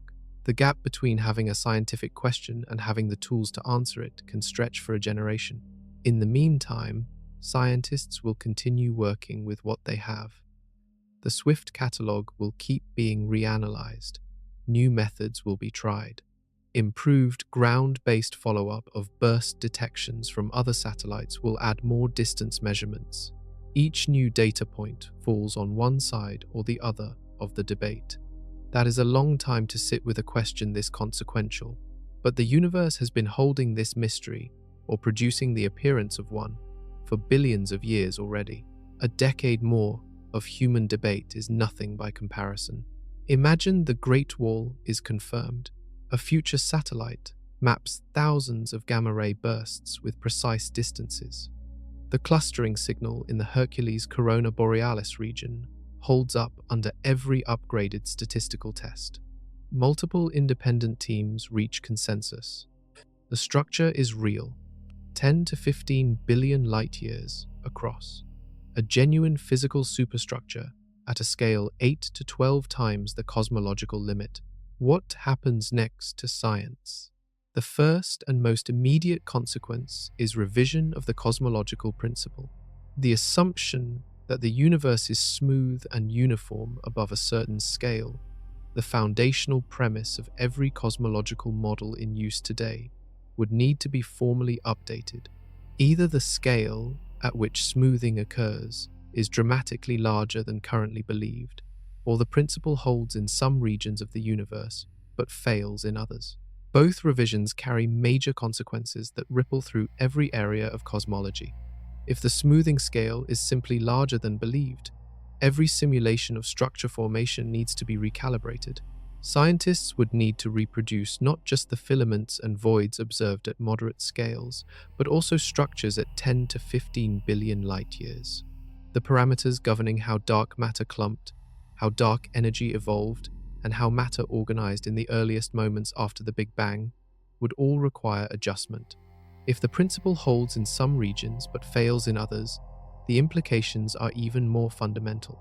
A universe that is smooth in some directions but structured in others is a universe with preferred directions, with special locations, with what scientists call a fundamental anisotropy. It looks measurably different depending on which way you observe it. That would be a revolution in how we understand space at the largest scales. A universe with preferred directions is a universe where the deepest assumptions underlying modern physics at cosmic scales need to be rebuilt. The equations describing expansion, the models predicting the distribution of the cosmic microwave background, the entire theoretical infrastructure of cosmology, all of it rests on the assumption that no direction in space is fundamentally different from any other. Confirming the Great Wall would put pressure on every one of those assumptions simultaneously. Confirming the Great Wall would not destroy that infrastructure overnight. Science does not work by sudden collapse. It works by a slow accumulation of pressure on a model until the community agrees the model needs revision, then a period of intensive work to figure out what the new model should look like and how much of the old one can be preserved. That process would be intense here, because the cosmological principle is not just one piece of the standard model. It is the load-bearing assumption underneath almost all of it. Revising it does not change one equation. It changes the framework within which all the equations were derived. Some scientists are already working on that problem in advance, building alternative frameworks that could accommodate the Great Wall without requiring a complete abandonment of everything the standard model has correctly predicted. That preparation is either very premature or very prescient. Nobody knows which yet, but the fact that serious scientists are preparing for the revision before the confirmation arrives suggests they are not betting heavily on the Great Wall disappearing. The data, they seem to believe, is telling them something real. Now imagine the opposite outcome. A future satellite maps thousands of gamma-ray bursts with improved precision.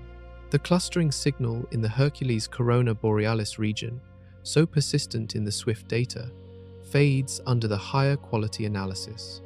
The excess of bursts that held up through more than a decade of scrutiny turns out to be a statistical artifact, a pattern produced by the specific biases and limitations of a non-uniform, relatively small sample.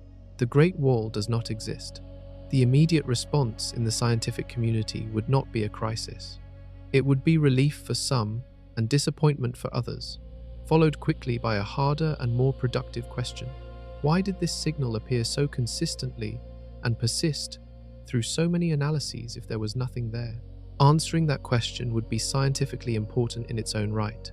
It would mean the statistical methods used to map the most extreme depths of the observable universe are capable of producing convincing false signals that survive repeated scrutiny over more than a decade. That is a significant finding. It would force a reassessment of how scientists analyze sparse, non-uniform datasets covering the deep universe, and it would push the community to establish clearer standards for what level of evidence is required before a structure of this scale can be taken seriously in future work. Every other large-scale structure discovery made through similar methods would then require careful re-examination. The giant arc, the huge, large quasar group, other candidate superstructures identified through statistical clustering of distant objects.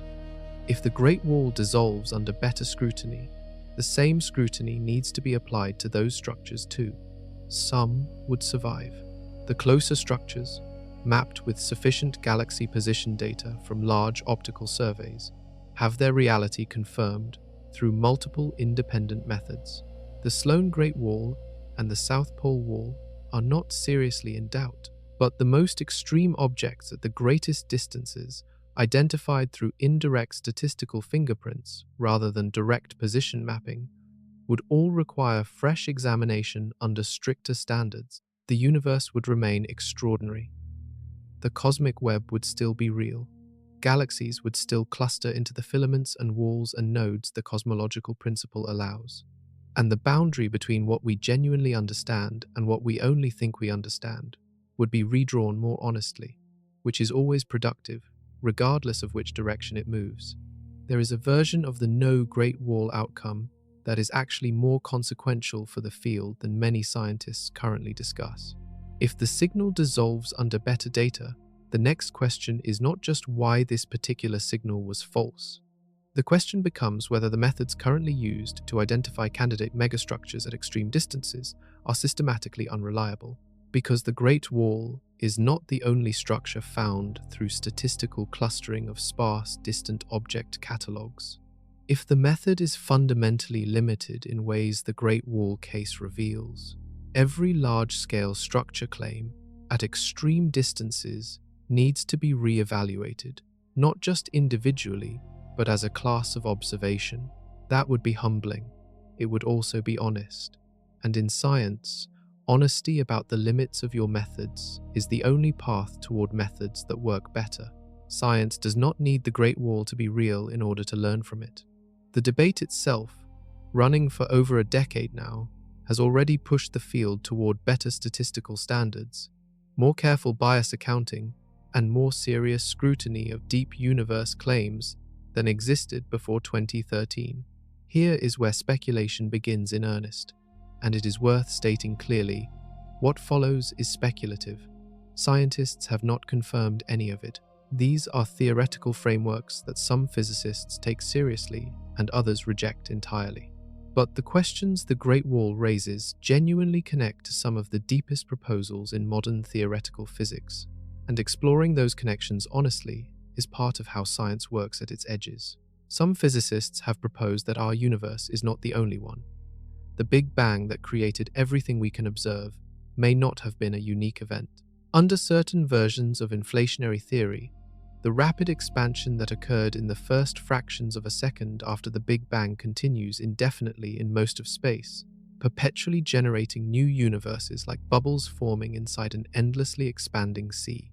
These hypothetical universes would be completely inaccessible to us. No signal can cross the boundary between one bubble universe and another. Every bubble is isolated, enclosed within its own expanding horizon.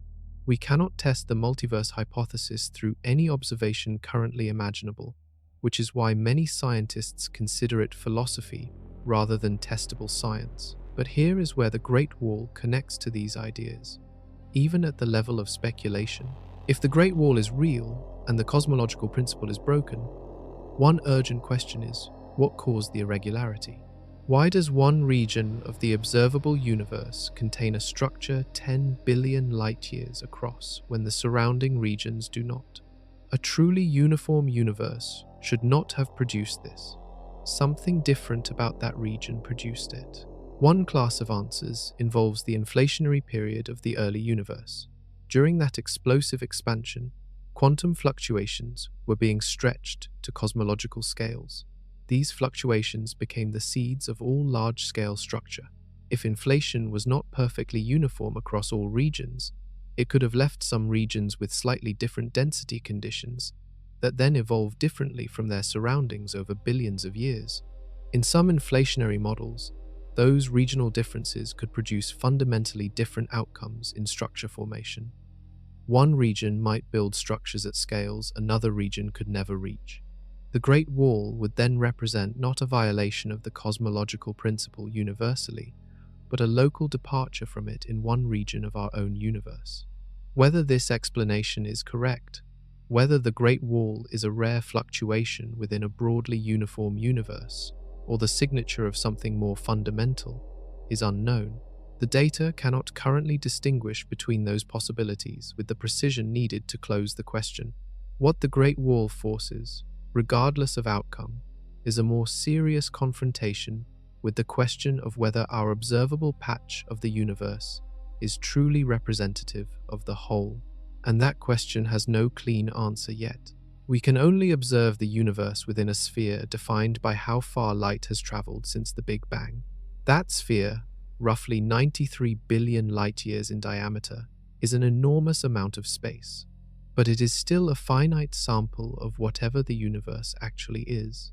If the cosmological principle holds throughout that sphere, it may still fail outside it.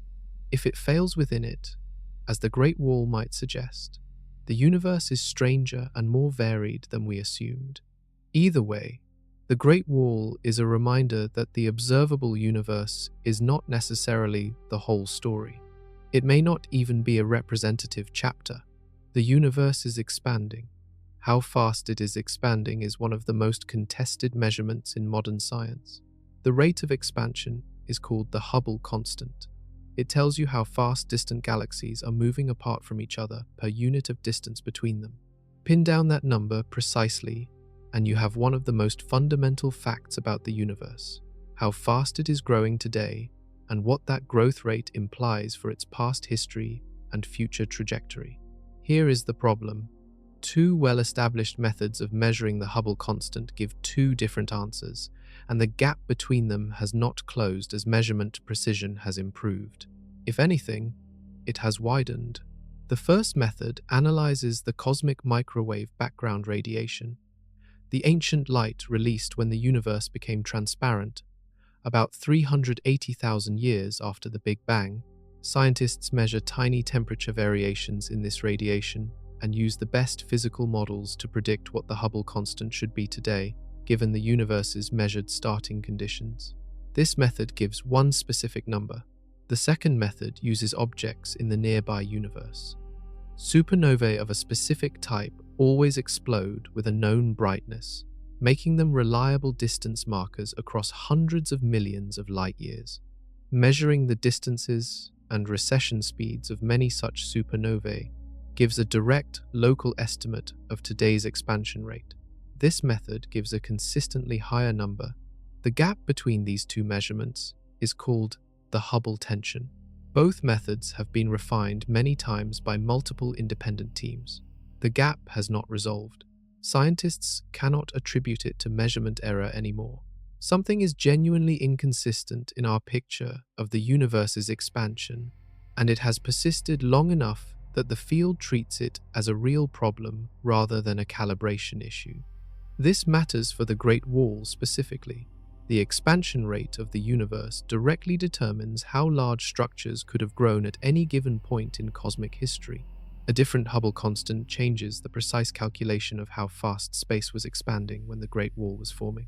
It changes the size of the window during which gravity could organize matter at extreme scales before expansion carried those regions apart. A different expansion history means a different maximum structure size. The Hubble tension and the Great Wall are separate anomalies, but they point at the same underlying model and both suggest it is missing something. Two independent cracks appearing in the same foundation simultaneously are far more serious than either crack alone. Some cosmologists have argued that a single new piece of physics, something currently unknown, might resolve both the Hubble tension and explain the existence of the Great Wall in one revision to the Standard Model. That possibility is being actively explored. What makes this prospect exciting and unsettling in equal measure is what it would imply.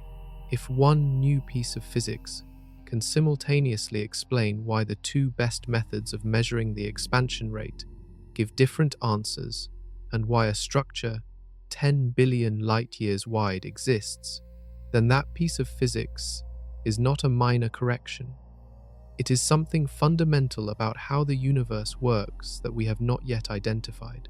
Scientists have been here before. The discovery of dark energy in 1998 was exactly that kind of result, a single observation forcing revision of the most basic picture of how the universe works. Two separate teams measured it independently and could not explain it away. The Hubble tension and the Great Wall may be pointing toward a similar moment, two separate anomalies in separate datasets, both resisting explanation, both demanding fundamental revision. History suggests those moments do resolve. They just require the right idea. Nobody has found it yet. The Great Wall spans 10 to 15 billion light-years. The observable universe spans about 93 billion light-years in diameter. That gap raises a question that sounds almost too fundamental to ask. Is there a largest possible structure in the universe? Is there some absolute maximum size that any concentration of matter can reach, constrained by the age of the universe, the speed of light, and the rate at which space expands? The answer, in principle, is yes. There has to be. Any physically connected structure requires, at minimum, that gravity has been able to act between its different parts at some point in cosmic history. Gravity propagates at the speed of light. The universe is 13.8 billion years old. These two facts together set an absolute boundary on how far any gravitational influence can have reached from any given point since the Big Bang. That boundary is farther than you might expect, because the universe has been expanding throughout cosmic history, stretching the distances gravity has had to work across. Accounting for that expansion, the maximum distance across which any causal connection could have been established since the Big Bang is roughly 46 billion light-years in every direction from Earth. That sets the theoretical absolute maximum for any structure. The Great Wall, at 10 to 15 billion light-years, is large but comfortably within that fundamental limit. But there is a more practical limit that the Great Wall is actually pushing against. Given the specific physics of our universe, the specific balance of dark matter and dark energy, and the specific starting conditions of the Big Bang, gravity cannot organize matter into coherent structures at arbitrarily large scales. Dark energy is winning at the largest scales. Expansion is accelerating. New large-scale structure formation is slowing and eventually will stop entirely in our universe's future. Some researchers who take the Great Wall seriously argue it may represent something close to the practical upper limit for structures in this universe. A concentration born during the Wright era, when the balance between gravity and expansion still allowed organization at enormous scales that grew as large as the physics of that particular moment permitted before dark energy closed the window permanently. If that framing is correct, the Great Wall is not just the largest structure we have found. It may be the largest structure our universe was ever capable of producing, a record set in an early era that no structure forming today could ever approach. Whether it exists or not, that question is worth asking, because even asking it forces a more precise understanding of what the universe can and cannot do with the tools it was given. And there is something almost poetic about the answer. If the Great Wall is real and represents the largest structure our universe could have built, it means that the most extreme thing in existence is also a relic, a remnant of an era when the conditions for building at that scale existed briefly, then closed. Every structure forming today forms smaller. Every structure that will form in the future will be smaller still, as dark energy continues to push matter apart and gravity's reach at cosmological scales continues to shrink. The universe is not building towards something larger, it is building towards smaller structures and eventually no new large structures at all. In the far future, individual galaxy clusters will become isolated islands, separated by expanding space no signal can cross. The largest structure existing then will be far smaller than the Great Wall. If the Great Wall is real, it may already be the peak, the largest thing the universe made in the brief era when making it was possible, and not matched since. Here is the honest summary of everything we have covered. Scientists found a clustering signal in a catalogue of gamma-ray bursts. The signal pointed to an enormous region of the sky where something massive appears to sit at a distance of several billion light-years. The apparent size of that something exceeds the theoretical maximum for any structure our best cosmological models can produce. The signal has survived more than a decade of scrutiny. Multiple independent teams have analyzed it. It has not been definitively confirmed. It has not been definitively dismissed. The debate is ongoing, serious, and unresolved. The structure may exist.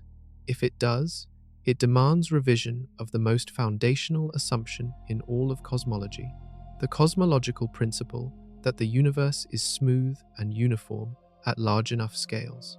Every simulation of structure formation would need to be adjusted.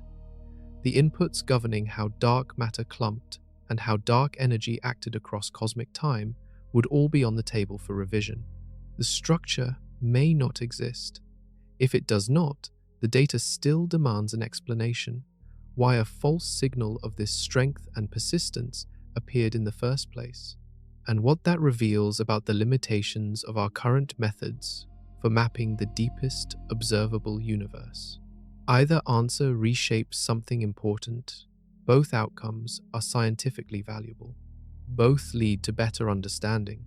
The Great Wall sits at the intersection of multiple major open questions in modern physics. The nature of dark energy and whether it has changed over cosmic time. The accuracy of the cosmological principle at extreme scales. The details of early universe structure formation. The unresolved Hubble tension, where two precise measurements of the expansion rate give two different answers. The upper limit on structure size in a universe that is expanding and accelerating. None of these questions are close to being settled.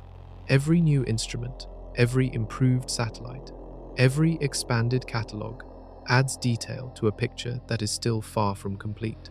What the Great Wall teaches us, beyond anything specific about this one structure, is that the universe is not finished surprising us. The observable universe spans 93 billion light-years. We have mapped a meaningful fraction of it with real precision, and in that fraction, we have already found things that contradict our best theories. The fraction we have not yet mapped carefully is far larger. Every deep telescope image reveals thousands of galaxies. Every gamma-ray burst catalogue leaves most possible positions unmeasured. Every large-scale structure survey covers a volume that, by the standards of the full observable universe, is still a sample. If a 10 billion light-year structure can hide in plain sight for most of human history and only surface as a statistical anomaly in satellite data, the universe almost certainly contains things at every scale that we have not yet found, not yet imagined, and not yet built the tools to see. The largest thing we know about may not be the largest thing that exists. It may not even be close. And the fact that we cannot yet answer that question is not a failure of science. It is the clearest possible sign that science is doing exactly what it is supposed to do, reaching further than our current tools can confirm, asking questions larger than our current answers, and refusing to pretend the map is finished when most of the territory is still dark.